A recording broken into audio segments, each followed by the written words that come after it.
ನಮಸ್ಕಾರ ವೀಕ್ಷಕರೇ, ಇವತ್ತಿನ ವಿಶೇಷ ಕಾರ್ಯಕ್ರಮಕ್ಕೆ ಸ್ವಾಗತ. ಬಂದ್ ಕಾರಣ. ವಿಶ್ವದ ಅತಿ ದೊಡ್ಡ ಪ್ರಜಾಪ್ರಭುತ್ವ ರಾಷ್ಟ್ರ ಅಂತ ಎನಿಸಿಕೊಂಡಿರುವ ಭಾರತದಲ್ಲಿ ಸಮಸ್ಯೆಗಳಿಗೆ ಏನೂ ಕೊರತೆ ಇಲ್ಲ. ಹಾಗಾಗಿ ಆಗಾಗ್ಗೆ ಹೋರಾಟಗಳು, ಪ್ರತಿಭಟನೆಗಳು, ಬಂದ್ಗಳು ಇವೆಲ್ಲ ಕೂಡ ನಡೀತಾ ಇರುವಂಥದ್ದನ್ನು ನೋಡ್ತಾ ಇದ್ದೇವೆ. ಆಗ ಅವರು ಆಡಳಿತ ಮಾಡ್ತಿದ್ದಂಥ ಸಂದರ್ಭ, ಇವರು ಬಂದ್ ಮಾಡಿದರು ಅಥವಾ ಇವರು ಹೋರಾಟ ಮಾಡಿದರು, ಪ್ರತಿಭಟನೆ ಮಾಡಿದರು. ಈಗ ಇವರು ಆಡಳಿತಕ್ಕೆ ಬಂದಿದ್ದಾರೆ, ಇವರ ವಿರುದ್ಧ ಅವರು ಪ್ರತಿಭಟನೆಯನ್ನು ಹಮ್ಮಿಕೊಂಡಿದ್ದಾರೆ. ಅದೇ ರೀತಿಯಾದ ಪ್ರತಿಭಟನೆ. ಹಾಗಂತ ಆಗಿರುವಂಥ ಪರಿಸ್ಥಿತಿಗೂ ಈಗ ಇರುವಂಥ ಪರಿಸ್ಥಿತಿಗಳು ದೊಡ್ಡದಾದಂಥ ವ್ಯತ್ಯಾಸಗಳು ಜನಸಾಮಾನ್ಯನಿಗೆ ಇಲ್ಲ. ಅದೇ ಬೆಲೆ ಏರಿಕೆ, ಕೈಗೆಟುಕದ ದರ ಅನ್ನುವಂಥದ್ದು, ಶ್ರೀಸಾಮಾನ್ಯನ ಪಾಡು ಹೇಳುತ್ತಿರೋದು ಅದೇ ಪರಿಸ್ಥಿತಿಯಲ್ಲಿ ಇನ್ನೂ ಕೂಡ ಇದ್ದಾನೆ ಅಂತ ಅನ್ನುವಂಥದ್ದು. ಹಾಗಿದ್ದಾಗ ಬಂದುಗಳು, ಪ್ರತಿಭಟನೆಗಳು, ಹೋರಾಟಗಳು ಬೇಡವೇ? ಹಾಗಿದ್ದಲ್ಲಿ ಬೇಕಾದಲ್ಲಿ ಯಾವ ರೀತಿಯಲ್ಲಿ ಅನ್ನುವಂಥದ್ದು. ಸೊ ಪ್ರಜಾಪ್ರಭುತ್ವ ರಾಷ್ಟ್ರದಲ್ಲಿ ಜನಸಾಮಾನ್ಯನಿಗೆ ತಾನು ಹೇಳಿಕೊಳ್ಳಬೇಕಾದ ತನ್ನ ನೋವನ್ನು, ಸಂಕಷ್ಟಗಳು ಹೇಳಿಕೊಳ್ಳಬೇಕಾದದ್ದು ತನ್ನ ಪ್ರತಿಭಟನೆಯ ಮೂಲಕವಷ್ಟೇ. ಸೊ ಅದನ್ನೇ ಮಾಡಿದಾನ. ಆದರೆ ಆ ರೀತಿ ಬಂದುಗಳು ಎಷ್ಟು ಸರಿ ತಪ್ಪು ಅನ್ನುವಂಥದ್ದು ಕೂಡ ನಮ್ಮ ಮುಂದೆ ಬಂದು ನಿಲ್ಲುವಂಥ ಪ್ರಶ್ನೆ. ಹಾಗಾಗಿ ಇವತ್ತು ಈ ಚರ್ಚೆಯನ್ನು ಮಾಡ್ತಾ ಇದ್ದೇವೆ. ನಿಮಗೆಲ್ಲರಿಗೂ ಗೊತ್ತಿರುವ ಹಾಗೆ ಇವತ್ತು ದೇಶದಾದ್ಯಂತ ಬಂದ್ ಕರೆ ಕೊಡಲಾಗಿದೆ. ತೈಲ ಬೆಲೆ ಏರಿಕೆಯ ಹಿನ್ನೆಲೆಯಲ್ಲಿ ಭಾರತದಲ್ಲಿ ಬೆಲೆ ಏರಿಕೆಗಳು ಎಲ್ಲವೂ ಆಗಿರೋದರ ಹಿಂದೆ ತೈಲ ಬೆಲೆ ಏರಿಕೆಯೂ ಕೂಡ ಇದೆ. ಎಲ್ಲ ರೀತಿಯ ಆರ್ಥಿಕವಾದಂಥ ಸ್ಥಿತ್ಯಂತರಗಳನ್ನೋದು ಮಾಡ್ತದೆ ಅನ್ನುವಂಥದ್ದು ಜನಜನಿತ. ಹಾಗಾಗಿ ಚರ್ಚೆ ಇವತ್ತು ನಾವು ಮಾಡ್ತಾ ಇದ್ದೇವೆ. ನಮ್ಮ ಜೊತೆಗೆ ಇವತ್ತು ಚರ್ಚೆಯಲ್ಲಿ ಭಾಗವಹಿಸಲಿಕ್ಕಾಗಿ ಕಾಂಗ್ರೆಸ್ ಪಕ್ಷದ ಮುಖಂಡರಾದಂಥ ಮರಿಯಮ್ಮ ಥೋಮಸ್ ಅವರಿದ್ದಾರೆ. ಭಾರತೀಯ ಜನತಾ ಪಕ್ಷ BJPಯ ರಾಜ್ಯ ಸಹ ವಕ್ತಾರರಾದಂಥ ಮಹೇಶ್ ತುಪ್ಪೇಕಲ್ ಅವರಿದ್ದಾರೆ. ಸಾಮಾಜಿಕ ಕಾರ್ಯಕರ್ತರಾದಂಥ MG ಹೆಗಡೆ ಅವರು ಇದ್ದಾರೆ. ಚರ್ಚೆಯನ್ನು ನಾನು ಆರಂಭ ಮಾಡ್ತಾ ಇದ್ದೇನೆ. ಸ್ವಾಗತ ಕಾರ್ಯಕ್ರಮಕ್ಕೆ ಎಲ್ರಿಗೂ ಕೂಡ. ಮೇಡಮ್, ನಿಮ್ಮಿಂದ ಆರಂಭಿಸೋಣ. ಬಂದ್ ಹೇಗಿತ್ತು? ಯಶಸ್ವಿ ಆಯಿತಾ? ಬಂದು 90% ಯಶಸ್ವಿ ಆಗಿದೆ. ಇಲ್ಲಿ ಮಂಗಳೂರಲ್ಲಂತೂ ಆಗಿದೆ. ಈವನ್ ಎಲ್ಲ ಕಡೆಯಲ್ಲಿ ಸಹ ನಾನು ಇವನ್ TV ನೋಡ್ತಾ ಇದ್ದೆ. 90% ಯಶಸ್ವಿ ಆಗಿದೆ. ಅದು ಹೆಚ್ಚಾಗಿ ಶಾಂತಿಯುತವಾಗಿದೆ. ಅಲ್ಲಿ ಒಂದೆರಡು ಮೂರು ಕಡೆಯಲ್ಲಿ ಸಣ್ಣ ಪುಟ್ಟ ಗಲಾಟೆ, ಅದು ಸಹ ವಿರೋಧ ಪಕ್ಷದವರು ಬಂದು ಕ್ರಿಯೇಟ್ ಮಾಡಿದ ಕಾರಣ ಆಗಿದೆ. ಇಲ್ಲ ಅಂತೇಳಿ ಆದರೆ ನಮ್ಮ ಬಂದ್ ಶಾಂತಿಯುತವಾಗಿ ಆಗಬೇಕೆಂಬ ಇಂಟ್ರೆಸ್ಟ್ ನಮಗಿತ್ತು. ನಾವು ಕರೆ ಕೊಟ್ಟದ್ದು ಶಾಂತಿಯುತವಾಗಿ ಆಗಬೇಕು ಅಂತ ಹೇಳಿಕೊಂಡು ಕರೆ ಕೊಟ್ಟದ್ದು. ಅದರ ಪ್ರಕಾರ ಆಗಬೇಕಿತ್ತು. ಆದರೆ ಕೆಲವೊಂದು ಕಡೆಯಲ್ಲಿ, ಫಾರ್ ಎಕ್ಸಾಂಪಲ್ ಇವತ್ತು ಬೆಳಗ್ಗೆ ಹೊತ್ತಿಗೆ ಇಲ್ಲಿಯ ಶಾಸಕರು ಬಂದು ಒಂದು ಗಲಾಟೆ ಮಾಡಿದ್ರು ಜ್ಯೋತಿ ವೃತ್ತದಲ್ಲಿ. ಹಾಗೆ ಸಣ್ಣ ಪುಟ್ಟ ಗಲಾಟೆ ಆಗಿದೆ ಹೊರತು ಬೇರೆ ಯಾವ ರೀತಿಯಲ್ಲಿ ಬಂದು ಯಶಸ್ವಿಯಾಗಿದೆ. ಬಂದ್ಗೆ ಬೆಂಬಲ ವ್ಯಕ್ತವಾಗಿದೆ, ದೊಡ್ಡ ರೀತಿಯಲ್ಲಿ ಬೆಂಬಲ ಮಾಡಿದ್ದಾರೆ. ಬಂದ್ನ ಕಾರಣಗಳು ಸರಿ ಇದೆಯಾ ಮಹೇಶ್? ಪ್ರಪ್ರಥಮವಾಗಿ ಭಾರತ ದೇಶದಲ್ಲಿ 22 ರಾಜ್ಯಗಳಲ್ಲಿ ಬಂದ್ಗೆ ನೀರಸ ಪ್ರತಿಕ್ರಿಯೆ, ಅಂದರೆ 0% ಸಕ್ಸಸ್. 22 ರಾಜ್ಯದಲ್ಲಿ ಅಲ್ಲಿ ರಾಜ್ಯ ಸರ್ಕಾರ ದುಷ್ಕರ್ಮಿಗಳನ್ನ ಹತ್ತಿಕ್ಕೊಳ್ಳಿ ಯಶಸ್ವಿಯಾಗಿದೆ. ಕರ್ನಾಟಕದಂತ ರಾಜ್ಯಗಳಲ್ಲಿ ಕಳೆದ 4 ತಿಂಗಳಿಂದ ಅವಿತುಕೊಂಡಿದ್ದ ಕಾಂಗ್ರೆಸ್ ಗೂಂಡಗಳು ಬೀದಿಗಿಳುವಂತ ಪ್ರಯತ್ನವನ್ನು ಮಾಡಿದ್ದಾರೆ. ಅವರ ಪ್ರಯತ್ನ ಯಶಸ್ವಿ ಆಗಿಲ್ಲ. ಮಹಿಳೆಯರ ಅಂಗಡಿಗೆ ಹೋಗಿ ಹಳ್ಳೆ ಮಾಡುವಂತ ಕೆಲಸ ಉಡುಪಿಯಲ್ಲಿ ನಡೆದಿದ್ರೆ ಶಾಸಕರುಗಳನ್ನೇ ತಡೆಗಟ್ಟುವಂತ ಒಂದು ದರ್ಪವನ್ನು ಕಾಂಗ್ರೆಸ್ ಗೂಂಡಗಳು ತೋರಿದ್ದಾರೆ. ಬಹುಶಃ ಅದಕ್ಕೆ ಸೂಕ್ತವಾದ ಶಿಕ್ಷೆಯನ್ನು ಅವರು ಮುಂದಿನ ದಿನಗಳಲ್ಲಿ ಅನುಭವಿಸಲಿಕ್ಕಿದ್ದಾರೆ. ಭಾರತ ಪ್ರಜಾಪ್ರಭುತ್ವ ರಾಷ್ಟ್ರ, ಸಂವಿಧಾನ ಮತ್ತು ಸಂವಿಧಾನದಿಂದ ಆಧಾರಿತವಾಗಿ ಸುಪ್ರೀಂ ಕೋರ್ಟ್ ಕೊಟ್ಟ ಒಂದು ತೀರ್ಪು, ಆ ತೀರ್ಪಿನ ಪ್ರಕಾರ ಅಥವಾ ಒಂದು ಸೂಚನೆ, ಆ ತೀರ್ಪಿನ ಪ್ರಕಾರ ಯಾರು ಬಂದ್ಗೆ ಕರೆ ಕೊಡುವಂತಿಲ್ಲ. ಒಂದು ವಕ್ತಾರರು ಹೇಳಿದ್ರು ನಾವು ಬಂದ್ಗೆ ಕರೆ ಕೊಟ್ಟಿದ್ದೇವೆ ಅಂತ, ಅದು ಶಿಕ್ಷಾರ್ಹ ಅಪರಾಧ ಆಗುತ್ತೆ. ಅದು ಬೇರೆ ಚರ್ಚೆ ಮಾಡಿದ್ರೆ ಈ ಇಷ್ಟು ರಾಜ್ಯಗಳಲ್ಲಿ ಎಲ್ಲೆಲ್ಲ ಬಂದ್ ಆಗಿಲ್ಲ ಅಲ್ಲೆಲ್ಲವೂ ಕೂಡ ಬಿಜೆಪಿ ಆಡಳಿತ ಯಾವುದೇ ರಾಜ್ಯಗಳಲ್ಲಿ ಕೂಡ ಬಂದ್ಗೆ ಯಾವುದೇ ಪ್ರತಿಕ್ರಿಯೆ ಸಿಗಿಲ್ಲ. ಕರ್ನಾಟಕದಂತ ಮತ್ತು ಕೇರಳದಂತ ಕೆಲವು ರಾಜ್ಯಗಳಲ್ಲಿ ಎಲ್ಲಿ ಕಾನೂನು ಸುವ್ಯವಸ್ಥೆ ಸಂಪೂರ್ಣವಾಗಿ ಹೌದು. ಯಾಕೆಂದ್ರೆ ನಮ್ಮ ಮುಖ್ಯಮಂತ್ರಿಯವರೇ, ನಾಚಿಕೆ ಆಗಬೇಕು ಅವರಿಗೆ, 36 ಸೀಟುಗಳನ್ನು ಪಡೆದುಕೊಂಡು ಮುಖ್ಯಮಂತ್ರಿ ಆಗಿದ್ದಾರೆ. ಅವರೇ ನಿನ್ನೆ ಪಬ್ಲಿಕ್ ಆಗಿ ಬಂದ್ಗೆ ಬೆಂಬಲ ಘೋಷಣೆ ಮಾಡಿದ್ದಾರೆ. ಸೊ ಅಂತ ಒಂದೆರಡು ಕಡೆಗಳಲ್ಲಿ, ಅದು ಕೂಡ 3 ಜಿಲ್ಲೆಗಳಲ್ಲಿ ಯಶಸ್ವಿಯಾಗಿ ಆಗಿದ್ರೆ, ದಕ್ಷಿಣ ಕನ್ನಡ, ಉಡುಪಿ ಅಂತ ಪ್ರಜ್ಞಾವಂತ ನಾಗರಿಕರು ಎಲ್ಲಿದ್ದಾರೆ ಅಲ್ಲಿ ಬಂದ್ ಯಶಸ್ವಿ ಆಗಿದೆ ಮೇಡಮ್ ಏನ್ ಹೇಳ್ತಾರೆ ಅಂದ್ರೆ, ಶಾಸಕರು ವೇದವ್ಯಾಸ್ ಕಾಮತ್ ಕೂಡ ಅದನ್ನೇ ಹೇಳ್ತಾ ಇದ್ರು, ಸರ್ಕಾರದ ಈ ಯಂತ್ರಗಳನ್ನ ಇಲ್ಲಿ ದುರ್ಬಳಕೆ ಮಾಡಿಕೊಳ್ಳಲಾಗಿದೆ ಅಂತ. ಇಲ್ಲ, ಸರ್ಕಾರದ ಯಂತ್ರವನ್ನು ಹೇಗೆ ದುರ್ಬಳಕೆ ಮಾಡಿಕೊಳ್ಳುವಂಥದ್ದು ಆಗಲಿಲ್ಲ, ಅದು ಸಾಧ್ಯವೂ ಇಲ್ಲ.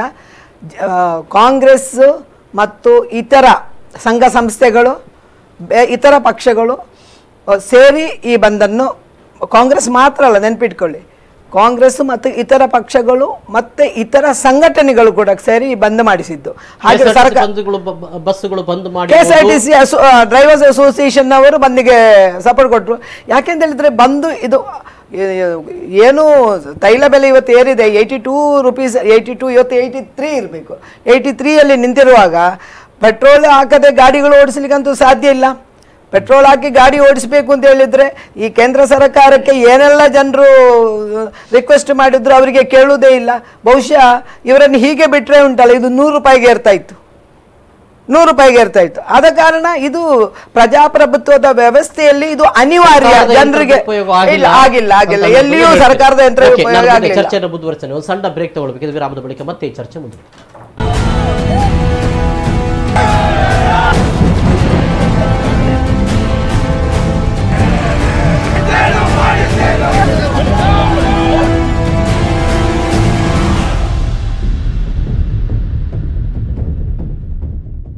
ಮತ್ತೊಮ್ಮೆ ಸ್ವಾಗತ ವೀಕ್ಷಕರೇ. ಎಸ್ ಸರ್, ಎಂ ಜೆ ಗಡಿಯವರೇ, ಅವತ್ತು ಅದೇ ಕಾರಣವನ್ನು ಇಟ್ಕೊಂಡು ಅವರು ಹೋರಾಟ ಮಾಡಿದರು, ಇವತ್ತು ಇದೇ ಕಾರಣವನ್ನು ಇಟ್ಕೊಂಡು ಇವರು ಹೋರಾಟ ಮಾಡ್ತಾ ಇದ್ದಾರೆ. ಈ ಬಂದ್ನ ಬಗ್ಗೆ ಏನು ಹೇಳ್ತಾರೆ? ನೋಡಿ, ಬಂದ್ ಹೇಳುವಂಥದ್ದು, ಈ ಪ್ರತಿಭಟನೆ ಬಂದ್ಗಳು ಯಾವ ಪಕ್ಷವು ಮಾರಲ್ ಗ್ರೌಂಡಲ್ಲಿ ಅದನ್ನು ಬೇರೆಯವರ ಮೇಲೆ ದೂಷಿಸುವ ಪರಿಸ್ಥಿತಿಯಲ್ಲಂತೂ ಇಲ್ಲ. ಯಾಕೆಂದರೆ ನಮ್ಮ ಜೀವನಾನುಭವದಲ್ಲಿ ಎಲ್ಲ ಪಕ್ಷಗಳು ಯಾವ್ಯಾವ ಕಾರಣಕ್ಕೆ ಎಷ್ಟೆಷ್ಟು ಬಂದ್ ಮಾಡಿದ್ದಾರೆ ಹೇಳೋದು ಇತಿಹಾಸದ ದಾಖಲೆ ಇದೆ. ಇವರು ಬಂದು ಆಡಳಿತದಲ್ಲಿರುವಾಗ ಅವರು ಬಂದ್ ಮಾಡಿದ್ದು ಬರೀ ಪೆಟ್ರೋಲಿಯಂ ವಿಷಯಕ್ಕೆ ಒಂದೇ ಅಲ್ಲ. ಬಂದ್ ಹೇಳುವಂಥದ್ದಕ್ಕೆ ವಿರೋಧ ಒಂದು ತಾತ್ವಿಕವಾಗಿ ಒಂದು ಕಡೆ ಇದ್ರೂ ಕೂಡ ಈ ದೇಶದಲ್ಲಿ ಇನ್ನೂ ಅದನ್ನು ಸಮರ್ಪಕವಾಗಿ ನಿಲ್ಲಿಸಲಿಕ್ಕೆ ಆಗ್ತಾ ಇಲ್ಲ. ಅದು ಒಂದು. ಎರಡನೇದು, ಇವತ್ತು ಪೆಟ್ರೋಲಿಯಂ ದರದ ವಿಷಯದಲ್ಲಿ ಬರುವಾಗ ಜನರಿಗೆ ತೊಂದರೆ ಆಗ್ತಾ ಇದೆ. ಯಾಕೆಂತಂದರೆ ಈಗ ಪೆಟ್ರೋಲ್ ದರ ಹೆಚ್ಚಾದ ಮರುದಿವಸ ಇಲ್ಲಿ ಹಂಪನಕಟ್ಟೆಯಲ್ಲಿ ಒಂದು ಸಣ್ಣ ಕ್ಯಾಂಟೀನ್, ದೊಡ್ಡ ಇದಲ್ಲ, ಅಲ್ಲಿ ಹೋದರೆ 16 ರೂಪಾಯಿದದ್ದು ಈಗ 20 ರೂಪಾಯಿ ಒಂದು ಕಷಾಯಕ್ಕೆ. ಅವ್ರ ಹತ್ರ ಕೇಳಿದ ಕೂಡಲೇ ಅವರದ್ದು ಸ್ಟಾರ್ಟ್ ಏನು, ಲಾರಿಯಲ್ಲಿ ಬರ್ತದೆ, ಹಾಲು ರೇಟ್ ಜಾಸ್ತಿ, ಅದು ಜಾಸ್ತಿ, ಇದು ಜಾಸ್ತಿ, ಪಟ್ಟಿ. ನಾನು ಮಾತಾಡೋ ಪ್ರಶ್ನೆ ಇಲ್ಲ ಅವ್ರ ಹತ್ರ ಪಾಪ. ಅದೇ ರೀತಿ ನೀವು ಬೆಳಗ್ಗೆಯಿಂದ ಸಂಜೆವರೆಗೆ ನೀವು ಈ ಒಟ್ಟು ವಿಷಯದಲ್ಲಿ ಈಗ ಪೆಟ್ರೋಲಿಯಂ ಬೆಲೆಯನ್ನು ಅಂತಾರಾಷ್ಟ್ರೀಯ ಮಾರುಕಟ್ಟೆಯ ನಿರ್ಧಾರ ಇವರ ಕೈಯಲ್ಲಿ, ಅಂದರೆ ಕೇಂದ್ರ ಸರ್ಕಾರ ನಿರ್ಧಾರ ಮಾಡಲಿಕ್ಕೆ ಆಗೋದಿಲ್ಲ. ಅದು ಅವರಿಗೂ ಗೊತ್ತಿದೆ, ಇವರಿಗೂ ಗೊತ್ತಿದೆ, ಫ್ಯಾಕ್ಟ್. ಬಟ್ ಈ ಸಿಸ್ಟಮಲ್ಲಿ ಸಫರ್ ಆಗ್ತಾ ಇರೋದು ಜನಸಾಮಾನ್ಯ. ಪ್ರತಿ ಬೆಳಗ್ಗೆಯಿಂದ ಸಂಜೆವರೆಗೆ ಕೂಡ ನೋಡಿ, ಇವತ್ತು ಈ ದೇಶದಲ್ಲಿ 10,000ದಿಂದ ಸ್ಟಾರ್ಟ್ ಮಾಡಿ ಒಂದು ಎವರೇಜ್ 20,000, 25,000 ಸಂಬಳದವರೆಗೆ ಇರುವಂಥವರೇ 70%. ಅವರದ್ದು ಲೆಕ್ಕಾಚಾರವೇ ತಲೆ ಕೆಳಗಾಗ್ತದೆ. 100 ರೂಪಾಯಿ ಕೂಡ ದ ಕೌಂಟ್ಸ್. ಹೆಂಗಸರು ಮನೆಯಲ್ಲಿ ಗೃಹಿಣಿಯರು ಅಥವಾ ಯಜಮಾನ ಒಂದು ಬಜೆಟ್ ಮಾಡಿಕೊಂಡು 100 ರೂಪಾಯಿ ವ್ಯತ್ಯಾಸ ಆದರೆ ಅವನಿಗೆ ಸ್ಲಿಪ್ ಆಗ್ತಾನೆ. ಅವ ಎಲ್ಲಿಯೋ ಮಕ್ಕಳಿಗೆ ಶಾಲೆ ಕಟ್ಟಲಿಕ್ಕೆ ಫೀಸು ಕಮ್ಮಿ ಆಗ್ತದಾ, ಇಲ್ಲವ್ರು ಇನ್ನೊಂದೇನೋ ಅನಾಹುತಕ್ಕೆ ಮೆಡಿಸಿನಿಗೆ ದುಡ್ಡು ಇರೋದಿಲ್ಲೋ ಏನೋ ಒಂದು ಆಗ್ತದೆ. ಯಾಕೆಂತಂದರೆ ಈ ಬೆಲೆ ಏರಿಕೆ ಹೇಳುವಂಥದ್ದು ಮನುಷ್ಯನ, ನಾಗರಿಕನ ಆದಾಯದ ಒಟ್ಟಿಗೆ ತುಲನೆ ಆಗಬೇಕು. ಯಾವಾಗ ಮನುಷ್ಯನ ಆದಾಯ ಮತ್ತು ಈ ಬೆಲೆ ಏರಿಕೆ ಬ್ಯಾಲೆನ್ಸ್ ಮೇಂಟೈನ್ ಮಾಡಲಿಕ್ಕೆ ಆಗೋದಿಲ್ವೋ ಅಲ್ಲಿಗೆ ಸರ್ಕಾರ ಯಾವುದೇ ಇರಲಿ, ಕಾಂಗ್ರೆಸ್ ಅವ್ರ BJP, ಇಟ್ ಈಸ್ ಫೇಲ್ಡ್. ಇವರು ಎಲ್ಲ ವಾದ ಏನು ಅಂತ ಕೇಳಿದರೆ, ನೀವು ಅದಕ್ಕೆ ಖರ್ಚು ಮಾಡ್ತೀರಿ, ಇದಕ್ಕೆ ಖರ್ಚು ಮಾಡ್ತೀರಿ, ಅದು ದುಡ್ಡಿದ್ದವರು ಸ್ವಾಮಿ. ಈಗ ಅವ್ರು ಕಂಪೇರ್ ಮಾಡೋದಕ್ಕೆಲ್ಲ ಖರ್ಚು ಮಾಡ್ಲಿಕ್ಕೆ ಆಗ್ತದೆ, ಯಾರು ಮಾಡುದು? ಈಗ ನಮ್ಮ ಊರಿಗೆ ಹಳ್ಳಿಗಳಿಗೆ ಹೋದ್ರೆ ಕೃಷಿಕರು ಅದನ್ನ ಮಾಡ್ತಾರ? ಮಾಲಿಗೆ ಹೋಗಿ ಕೃಷಿಕರೇನು ಅಲ್ಲಿ ಎಂಜಾಯ್ ಮಾಡೋರಲ್ಲ. ಅರ್ಥ ಆಯ್ತಾ? ನಾವೀಗ 15,000 ರೂಪಾಯಿದು, 10,000 ರೂಪಾಯಿದು ಮೊಬೈಲು, 200 ರೂಪಾಯಿ, 300 ರೂಪಾಯಿ ಇದನ್ನ ಹಾಕ್ತೇವೆ ಅಂತೇಳಿ ಅಲ್ಲಿ ಇದು ಗಾರ್ಮೆಂಟ್ ಇಂಡಸ್ಟ್ರಿಯಲ್ಲಿ ಬೆಂಗಳೂರಿನಲ್ಲಿ ಇರ್ತಕ್ಕಂಥ ಸುಮಾರು ಲಕ್ಷಾಂತರ ಜನ ಮಹಿಳಾ ಉದ್ಯೋಗಿಗಳಿದ್ದಾರೆ. ಅವ್ರ ಹತ್ರ ಅದೆಲ್ಲ ಆಗುದಿಲ್ಲ. ಸೊ ಈ ಹಿನ್ನೆಲೆಯಲ್ಲಿ ಈ ಬ್ಯಾಲೆನ್ಸ್ ಮೇಂಟೈನ್ ಮಾಡುವ ವಿಷಯದಲ್ಲಿ ನಮ್ಮದು ಆಕ್ಷೇಪ ಏನು ಅಂತಂದ್ರೆ, ಇರ್ರೆಸ್ಪೆಕ್ಟಿವ್ ಆಫ್ ಪಾರ್ಟಿ ಆ ರೀತಿ ಆಗ್ತದೆ ಹೇಳುವಾಗ ನೀವು ಅಲರ್ಟ್ ಆಗಬೇಕು. ಮತ್ತು ಇಲ್ಲ, ಜನರಿಗೆ ಆದಾಯದಲ್ಲಿ ಮೂಲ ಜಾಸ್ತಿ ಆಗುವಂತ ಉಪಕ್ರಮಗಳನ್ನು ತಗೊಳ್ಬೇಕು. ಇದು ಎರಡೂ ಆಗದಿದ್ರೆ ನೀವು ಅನುಭವಿಸಬೇಕು, ಜನರ ಪ್ರತಿಭಟನೆಯನ್ನು ಎದುರಿಸಲೇಬೇಕಾಗ್ತದೆ. ಎಸ್ ಮೇಡಮ್, ಕಾಂಗ್ರೆಸ್ ಆಡಳಿತ ಇರುವಂಥ ಸಂದರ್ಭದಲ್ಲೂ ಕೂಡ ತೈಲ ಬೆಲೆಗೆ ಸಂಬಂಧಪಟ್ಟ ಹಾಗೆ ಏರ್ತಾನೆ ಹೋದದ್ದು, ಎಲ್ಲಿ ಕೂಡ ಇಳಿಕೆ ಆದಂಥ ಪ್ರಸಂಗಗಳಿಲ್ಲ. ಅಲ್ಲೂ ಕೂಡ ಅದೇ ತೆರಿಗೆಗಳನ್ನು ಹಾಕಿದೆ ಕಾಂಗ್ರೆಸ್ ಪಕ್ಷ ಸರ್ಕಾರ ಇರುವಾಗ. ಇಲ್ಲೂ ಕೂಡ ಈಗ ಈ ಸರ್ಕಾರ ಅದೇ ರೀತಿಯಾದಂಥ ತೆರಿಗೆಗಳನ್ನು ಹಾಕಿಕೊಂಡು ಬಂದಿರುವಂಥ ವ್ಯತ್ಯಾಸಗಳೇನಿವೆ ಅಂತ ಇಲ್ಲ. ಕಾಂಗ್ರೆಸ್ ಸರ್ಕಾರ ಇರುವ ಸಂದರ್ಭದಲ್ಲಿ UPA ಸರ್ಕಾರ ಇರುವ ಸಂದರ್ಭದಲ್ಲಿ ಅದು ನನ್ನ ಪ್ರಕಾರ 2008 ಕ್ರೂಡ್ ಆಯಿಲ್ನ ಬೆಲೆ 147 ರೂಪಾಯಿ 27 ಪೈಸೆ ಆಗಿತ್ತು. ಅವತ್ತು ಪೆಟ್ರೋಲ್ಗೆ ಕೊಟ್ಟದ್ದು 51 ರೂಪಾಯಿ ನಾವು. ಅದು ಆರಂಭ ಅದು ಹೈಯೆಸ್ಟ್ ದ ಪೀಕ್, ಅಷ್ಟು ಹೈಯೆಸ್ಟ್ ಯಾವಾಗಲೂ ಹೋಗ್ಲಿಲ್ಲ. ಹೈಯೆಸ್ಟ್ ಕೊಟ್ಟದ್ದು ನಾವು 51 ರೂಪಾಯಿ. ಆದ ನಂತರ ಇವತ್ತು ಕ್ರೂಡ್ ಆಯಿಲ್ನ ಬೆಲೆ 70 ರೂಪಾಯಿ ಇರುವಂತದ್ದು, $70 ರೈಟ್, $70 ಇರುವಂತದ್ದು. $70ನಲ್ಲಿ ನಾವು ಇವತ್ತು ಪೆಟ್ರೋಲ್ನ ಮೇಲೆ 82 ರೂಪಾಯಿ 50 ಪೈಸೆ ಕೊಟ್ಟಿದ್ದೇವೆ. ನಾನು ನಿನ್ನೆ ಪೆಟ್ರೋಲ್ ಹಾಕಿಸುವಾಗ 82 ಹೇಳ್ತಾ ಇದ್ರಿ. ಹೌದು, ಬ್ಯಾರೆಲಿಗೆ ಇಷ್ಟು 82.50 ಕೊಡ್ತೇವೆ. ಸೊ ಈ ಕಮ್ಮಿ ಆದಾಗೆ ಆ UPA ಸರ್ಕಾರ ಇರುವಾಗ ಕಮ್ಮಿ ಆದ ರೀತಿಯಲ್ಲಿ ಪೆಟ್ರೋಲ್ನ ಬೆಲೆಯನ್ನು ತಿರ್ಗ ಕಮ್ಮಿ ಮಾಡಿಕೊಂಡು ಹೋಗಿದ್ದಾರೆ. 51 ಇದ್ದದ್ದು 44 ಆಯಿತು, ಕಮ್ಮಿ ಮಾಡಿಕೊಂಡು ಹೋದ್ರು. ಸೊ ನಾನು ಹೇಳುವಂಥದ್ದು ಇದನ್ನು ಬ್ಯಾಲೆನ್ಸಿಂಗ್ ಮಾಡಿಕೊಂಡು ಹೋಗ್ಬೇಕಲ್ಲ ಅವರು. ಈ ಬ್ಯಾಲೆನ್ಸಿಂಗ್ ಮಾಡಿಕೊಂಡು ಹೋಗೋದು ಇವರು ಹೇಳಿದಾಗೆ ಬ್ಯಾಲೆನ್ಸಿಂಗ್ ಮಾಡಿಕೊಂಡು ಹೋಗ್ಲಿಲ್ಲ ಅಂತ ಹೇಳಿದ್ರೆ ದೊಡ್ಡ ಶ್ರೀಮಂತರಿಗೆ ಸಮಸ್ಯೆ ಆಗ್ಲಿಕ್ಕಿಲ್ಲ. ಬಟ್ ಈ ಮಿಡಲ್ ಕ್ಲಾಸ್ನವರು ತುಂಬಾ ಸಫರ್ ಆಗ್ತಾ ಇದ್ದಾರೆ. ಮಿಡಲ್ ಕ್ಲಾಸ್ನವರಿಗೆ ಒಂದು ಕಡೆಯಿಂದ ಹೇಳಿದ್ರೆ ಇನ್ನೊಂದು ಕಡೆಗೆ ಬರೋದಿಲ್ಲ. ಅಂದ್ರೆ ಮ್ಯಾನೇಜ್ ಮಾಡಲಿಲ್ಲ ಅಂತ ಅನ್ನುವಂಥದ್ದು ತೆರಿಗೆಗಳನ್ನ ಮತ್ತೆ ಹೆಚ್ಚಾಗ್ತಾ ಹೋಗಿದ್ದಾರೆ. ಮಹೇಶ್ ಅವರೇ ಏನ್ ಹೇಳ್ತೀರಿ?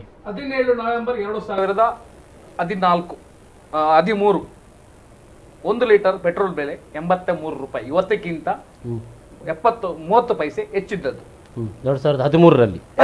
ನವೆಂಬರ್ 2013 ಡೇಟ್ ಸಮೇತ ಹೇಳ್ತೇನೆ. ಸಾಮಾಜಿಕ ಜಾಲತಾಣದಲ್ಲಿ ಎಲ್ಲರಿಗೂ ಬರ್ತಾ ಉಂಟು. ಈ ಪೆಟ್ರೋಲ್ ಮತ್ತು ಡೀಸೆಲ್ ಬೆಲೆ ನಾವು ಇಲ್ಲಿ ಕೂತ್ಕೊಂಡು ಹೆಚ್ಚಿನ ಮಾಹಿತಿ ಕೊಡಬೇಕಾದ ಅಗತ್ಯ ಇಲ್ಲ. ನಮ್ಮ ಪ್ರಜ್ಞಾವಂತ ಜಿಲ್ಲೆಯಾದ ದಕ್ಷಿಣ ಕನ್ನಡ ಮತ್ತು ಉಡುಪಿ ಜಿಲ್ಲೆಯ ಪ್ರತಿಯೊಬ್ಬ ನಾಗರಿಕರು ಇದರ ವಿಷಯ ಗೊತ್ತು. ಓಕೆ, ಅದೇನು ಅಂತ ಇವತ್ತಿನ ದಿನದಲ್ಲಿ ನಾವು ಸಬ್ಸಿಡಿ 0 ರೂಪಾಯಿ ಕೊಡ್ತಾ ಇದ್ದೇವೆ. ಕೇಂದ್ರ ಸರ್ಕಾರದಿಂದ ಏನು ಏಜೆಂಟ್ಗಳಂತ ಇದ್ರು, ಏನು ಪುಡಾರಿಗಳು ಲಕ್ಷ ಕೋಟಿ ಸಬ್ಸಿಡಿ ತೆಗೆದುಕೊಂಡು ಅದನ್ನು ಗುಳುಂ ಮಾಡ್ತಾ ಇದ್ರು. ಇವತ್ತು ಯಾವುದೇ ಒಂದು ಕಂಪನಿಗೆ ನಾವು 1 ರೂಪಾಯಿ ಸಬ್ಸಿಡಿ ಕೊಡ್ತಿಲ್ಲ. ಪೂರ್ತಿ ಮುಕ್ತವಾದ ಮಾರುಕಟ್ಟೆಯನ್ನು ನಿರ್ಮಾಣ ಮಾಡಲಾಗಿದೆ. ಆದ ಕಾರಣ 5 ದಿವಸದ ಹಿಂದಿದ್ದ ಇಂಪೋರ್ಟ್ ರೇಟ್ ಅಂದ್ರೆ ಕ್ರೂಡ್ ಆಯಿಲ್ ಇದು ಬ್ಯಾರಲ್ಗೆ ಎಷ್ಟು ಬರ್ತದೆ ಅದರ ಮತ್ತು ಪ್ಲಸ್ ಆ ರೀತಿಯ ಎಕ್ಸ್ಚೇಂಜ್ ರೇಟ್ ಅನ್ನು ಗಣನೆಗೆ ತೆಗೆದುಕೊಂಡು ಇವತ್ತಿನ ಬೆಲೆ ನಿರ್ಧಾರ ಆಗುತ್ತೆ. ಇವತ್ತಿನ ಎಕ್ಸ್ಚೇಂಜ್ ರೇಟ್ ಮತ್ತು ಇವತ್ತಿನ ಕ್ರೂಡ್ ಆಯಿಲ್ ರೇಟ್ ಮೇಲೆ ಅಲ್ಲ. ಹೌದು, ಪೆಟ್ರೋಲ್ ಬೆಲೆ ಅಥವಾ ಡೀಸೆಲ್ ಬೆಲೆ ಇದು ಹೆಚ್ಚಾಗಿಲ್ಲ, ಆಗಿದೆ, 100ಕ್ಕೆ 100 ಆಗಿದೆ. ಅದರ ವಿಶ್ಲೇಷಣೆ ಕೂಡ ಜನರಿಗೆ ಗೊತ್ತು. ಅದರಲ್ಲಿ 29 ರೂಪಾಯಿ ರಾಜ್ಯ ಸರ್ಕಾರದ ಪಾಲು, ಖಾಲಿ 15 ರೂಪಾಯಿ ಮಾತ್ರ ಕೇಂದ್ರ ಸರ್ಕಾರದ ಪಾಲು, ಉಳಿದದ್ದು ಪೆಟ್ರೋಲ್ನ ಬೆಲೆ. ನಮ್ಮ ಇವರದು ಮೈತ್ರಿ ಸರ್ಕಾರ ರೈತರ ಸಾಲ ಮನ್ನಾ ಮಾಡ್ತದೆ ಅಂತ ಹೇಳಿ ಆ ಬರೆಯನ್ನು ಯಾರ ಮೇಲೆ ಹಾಕಿದ್ದು? ವಾಪಸ್ ನಮ್ಮ ಗ್ರಾಹಕರ ಮೇಲೆ ಹಾಕಿದ್ದು. ರೈತರ ಸಾಲ ಮನ್ನಾ ಮಾಡ್ಬೇಕಂತ ಆಶ್ವಾಸನೆ ಕೊಟ್ಟದ್ದು ಸರ್ಕಾರ, ಅದರ ಬರೆ ಹಾಕಿದ್ದು ನಮ್ಮ ಮೇಲೆ. ಕರ್ನಾಟಕದಲ್ಲಿ ಈಗ ಉತ್ತರ ಪ್ರದೇಶವನ್ನು ಬಿಟ್ಟು ಅತಿ ಹೆಚ್ಚು ಟ್ಯಾಕ್ಸ್ ಪೇ ಮಾಡುದು ಅಂದ್ರೆ ಪೆಟ್ರೋಲ್ ಮೇಲೆ ಅದು ನಾವು ಕರ್ನಾಟಕದವರು. ಉತ್ತರ ಪ್ರದೇಶದಲ್ಲಿ ಸ್ವಲ್ಪ ಮಹಾರಾಷ್ಟ್ರವನ್ನು ಬಿಟ್ಟು ಅತಿ ಹೆಚ್ಚು ಟ್ಯಾಕ್ಸ್ ಪೇ ಮಾಡ್ತಿರೋದು ನಾವು ಕರ್ನಾಟಕದವರು. ನಮ್ಮ ಹತ್ತಿರದ ರಾಜ್ಯ ಗೋವಾ ನಮ್ಮಿಂದ 4 ರೂಪಾಯಿ ಕಡಿಮೆಗೆ ಸಿಗ್ತದೆ. ಕಮ್ಯುನಿಸ್ಟ್ ಆಡಳಿತ ಇರುವಂತ ಕೇರಳ ನಮ್ಮಿಂದ 2 ರೂಪಾಯಿ ಕಡಿಮೆಗೆ ಪೆಟ್ರೋಲ್ ಡೀಸೆಲ್ ಸಿಗ್ತದೆ. ನೀವು ನಿಮ್ಮ ರಾಜ್ಯಗಳಲ್ಲಿ ಒಂದು ಇನಿಷಿಯೇಟಿವ್ ತೆಗೆದುಕೊಂಡು ಆ 29 ರೂಪಾಯಿ ಇದ್ದದನ್ನು 15 ರೂಪಾಯಿ ಮಾಡಿ, ಕೇಂದ್ರ ಸರ್ಕಾರ 19 ರೂಪಾಯಿ ಇದ್ದದನ್ನು ಅವ್ರು 8 ರೂಪಾಯಿ ಮಾಡಿ. ನಾನೊಂದು ವಿಷಯ ಹೇಳ್ತೇನೆ, ಇವರಿಬ್ರು ಕೂಡ ತಮಗೆ ಬೇಕಾದನ್ನು ಮಾತ್ರ ಹೇಳ್ತಾರೆ, ತಮಗೆ ಬೇಡದನ್ನ ತುಂಬಾ ಜಾಣ್ಮೆಯಿಂದ ಮುಚ್ಚಿಡ್ತಾರೆ. ನಾನೊಬ್ಬ ಪಬ್ಲಿಕ್ ಆಗಿ ನಾನು ಫಿಗರ್ ಕೊಡ್ತೇನೆ, RBIನ ಡೀಟೇಲ್ಸ್ಗಳನ್ನು ಮಾತ್ರ ನಾನು ಹೇಳ್ತೇನೆ, ಯಾವ ಫೇಸ್ಬುಕ್ ಅಲ್ಲ, ಯಾವ ವಾಟ್ಸಪ್ಪು ಅಲ್ಲ. ಇವರು UPA ಗೌರ್ಮೆಂಟ್ ಇರುವಾಗ ಮೇಡಮ್ ಹೇಳಿದ್ದು ಕರೆಕ್ಟು. ಇವರು ಹೇಳಿದ್ದು ಆ 81 ಒಂದು ಸಾರಿ ಆಗಿದೆ. ಅವತ್ತಿನ ಬ್ಯಾರಲ್ ರೇಟ್ 130 ಸರಿ ಅಂದ್ರೆ ಒಂದೇ ದಿನ ಆಗಿರೋದು. ಎಷ್ಟೋ ದಿವಸ 130 ರೂಪಾಯಿ, 120, 147 ರೂಪಾಯಿ ಡಾಲರ್ ಆಯ್ತು. ಅಲ್ಲಿ ಆದದ್ದು ಸಮಸ್ಯೆ ಏನು ಅಂತಂದ್ರೆ, ಇಲ್ಲಿ ಈಗ ಸಮಸ್ಯೆ ಇರೋದು ಅಂತಾರಾಷ್ಟ್ರೀಯ ಮಾರುಕಟ್ಟೆಯಲ್ಲಿ ಕ್ರೂಡ್ ಆಯಿಲಿನ ಬೆಲೆ ಒಂದು ಕಡೆ ಆದರೆ ಇಲ್ಲಿ ಟ್ಯಾಕ್ಸ್ ಒಂದು ಕಡೆ, ಎರಡು ಸೇರಿ ಅಲ್ವಾ ರೇಟ್ ಫಿಕ್ಸ್ ಆಗೋದು. ಹೌದು. ಈ ಅಂತಾರಾಷ್ಟ್ರೀಯ ಮಾರುಕಟ್ಟೆದು ಬದಿಗಿಟ್ಕೊಳ್ಳಿ, ಟ್ಯಾಕ್ಸ್ಗಳ ಬಗ್ಗೆ ಮಾತಾಡಿ. ಈ ಟ್ಯಾಕ್ಸ್ಗಳನ್ನು ಯಾವ ಸರ್ಕಾರವೂ ಕಮ್ಮಿ ಮಾಡಿಲ್ಲ, ಇವರು ಮಾಡಿಲ್ಲ, ಅವರು ಮಾಡಿಲ್ಲ. It's a fact. ಇನ್ನು ಸ್ಟೇಟ್ ಬಂದ್ರೆ ಅವರು ಸ್ವಾಭಾವಿಕ, ಅದು ಅವರು ರಾಜಕೀಯ ಪಕ್ಷಗಳು ಹೇಳಲೇಬೇಕು. ಜನತಾದಳ ಮತ್ತು ಕಾಂಗ್ರೆಸ್ ಹೇಳಬೇಕು, ಅವರು BJP ಅಂತ ಹೇಳಲೇಬೇಕು. ಎಲ್ಲ ರಾಜ್ಯಗಳಲ್ಲಿಯೂ ಕೂಡ ಯಾವುದೇ ರೀತಿಯ ಗೊಂದಲ ಇಲ್ಲದೇನೆ ಟ್ಯಾಕ್ಸ್ ಅನ್ನು ಅದ್ಭುತವಾಗಿ ಕಲೆಕ್ಟ್ ಮಾಡ್ತಾ ಇದ್ದಾರೆ. ಸ್ವಲ್ಪ ಹೆಚ್ಚು, ಸ್ವಲ್ಪ ಕಮ್ಮಿ. ಯಾಕೆ ಇದರಲ್ಲಿ ಇಂಟ್ರೆಸ್ಟು ಸರ್ಕಾರಕ್ಕೆ? ಈ ದೇಶದ ತೆರಿಗೆ ವ್ಯವಸ್ಥೆಯಲ್ಲಿ ಒಂದೇ ಒಂದು ಪೈಸೆಯು ತೆರಿಗೆ ಬಾಕಿ ಆಗದೆ ಇರತಕ್ಕಂಥದ್ದು ಒಂದು ತೆರಿಗೆ ಕಲೆಕ್ಷನ್ ಇದೆ ಅಂತಾದರೆ ಅದು ಪೆಟ್ರೋಲಿಯಂ ತೆರಿಗೆ ಮಾತ್ರ. ಉಳಿದ ತೆರಿಗೆಗಳೆಲ್ಲ ಕೆಲವೆಲ್ಲ ರಿಟರ್ನ್ ಸಬ್ಮಿಟ್ ಆಗೋದಿಲ್ಲ. ಈಗ ನಮ್ಮದು ಪ್ರೊಫೆಷನಲ್ ಟ್ಯಾಕ್ಸು ಕೆಲವರು ಹಿಡಿಸ್ತಾರೆ, ಕೆಲವರು ಇನ್ಯಾವುದು ವ್ಯಾಟ್ ಹಿಡಿಸ್ತಾರೆ, ಅದು 100% ಹೋಗ್ತಿರ್ಲಿಲ್ಲ, ಅದರಲ್ಲೂ ಹಿಡಿಸ್ತಾರೆ. ಅದನ್ನ ಬೇಕಿದ್ರೆ ಇನ್ನೊಂದು ದಿವಸ ಕುತ್ಕೊಂಡು ತೋರಿಸ್ತೇನೆ ನಾನು. ಎಲ್ಲದರಲ್ಲೂ ನಮ್ಮಲ್ಲಿ ಆಟ ಆಡ್ತಾರೆ. ಇದರಲ್ಲಿ ಹಾಗೆ ಇಲ್ಲ, ಇದರಲ್ಲಿ 100% ಟ್ಯಾಕ್ಸ್ ಕಲೆಕ್ಷನ್ ಆಗ್ತದೆ, ತಪ್ಪಿಲ್ಲ. ಯಾಕೆಂದ್ರೆ ಭಾರತ ಸರ್ಕಾರವನ್ನು ನಡೆಸಲಿಕ್ಕೆ ರಾಜ್ಯ ಸರ್ಕಾರ ಸಂಪನ್ಮೂಲ ಬೇಕು. ಆದರೆ ಸಮಸ್ಯೆ ಏನಾಗಿದೆ ಅಂದ್ರೆ ಕಳೆದ 50-60 ವರ್ಷಗಳಿಂದ ಅದನ್ನೇ ಸಂಪನ್ಮೂಲಗಳನ್ನಾಗಿ ಅಂತಿಮವಾಗಿ ಹಿಡ್ಕೊಂಡು ಕೂತು ಬಿಟ್ಟಿದ್ದಾವೆ. ಬೇರೆ ಸಂಪನ್ಮೂಲಗಳ ಬಗ್ಗೆ ಯೋಚನೆಯೇ ಇಲ್ಲ, ಖರ್ಚುಗಳನ್ನು ಕಮ್ಮಿ ಮಾಡುವ ಬಗ್ಗೆ ಚರ್ಚೆಯೇ ಇಲ್ಲ. ಈಗ ನಾವು ಆ ಒಂದು ಕಾರಣಕ್ಕಾಗಿಯೇ ತೈಲವನ್ನೇ ನಾವು ಇನ್ನೂ ಕೂಡ ಅಪ್ಪಿಕೊಂಡಿದ್ದೇವೆ. ಎಲ್ಲಾ ಇದಕ್ಕೂ ಕೂಡ ಹೌದು, ಎಲ್ಲವೂ ಕೂಡ ಕೂತ್ಕೊಂಡಲ್ಲಿ ಬರ್ತದೆ, ತಲೆ ಬಿಸಿ ಇಲ್ಲ. ಹಾಗಾಗಿ ಒಂದು ವೆಚ್ಚಗಳನ್ನು ಕಡಿಮೆ ಮಾಡುವ ಬಗ್ಗೆ ಚರ್ಚೆ ಇಲ್ಲ. ಎರಡನೇದು ಅನ್ಪ್ರೊಡಕ್ಟಿವ್ ಏನು ಎಕ್ಸ್ಪೆಂಡಿಚರ್ ಅಂತ ಹೇಳ್ತೇವೆ, ಉತ್ಪಾದನಾ ರಹಿತ ಖರ್ಚುಗಳ ಬಗ್ಗೆ ಚರ್ಚೆ ಇಲ್ಲ. ಅರ್ಥ ಆಯ್ತಾ? ಇಲ್ಲಿ ಇದು ಮಾತ್ರ ವಸೂಲಿ ಮಾಡುದು. ಇದಕ್ಕೆ ಟ್ಯಾಕ್ಸಿನ ಬಗ್ಗೆ ಬಂದರೆ ನನ್ನ ವಾದ ಏನು ಅಂತಂದರೆ, ನಿಮ್ಮ ಪಕ್ಷಗಳ ನಾಯಕರು ಬಗ್ಗೆ ಬೇಕಿದ್ರೆ ಚರ್ಚೆ ಮಾಡ್ಬೋದು. ಇದನ್ನು ನಾನು ಮೊನ್ನೆ ಫೇಸ್ಬುಕ್ಕಲ್ಲಿ ಹಾಕಿದೆ. ಈ ಪರ್ಸೆಂಟೇಜ್ ಲೆಕ್ಕ ತೆಗೀರಿ, ರೂಪಾಯಿ ಲೆಕ್ಕ ಫಿಕ್ಸ್ ಮಾಡಿ.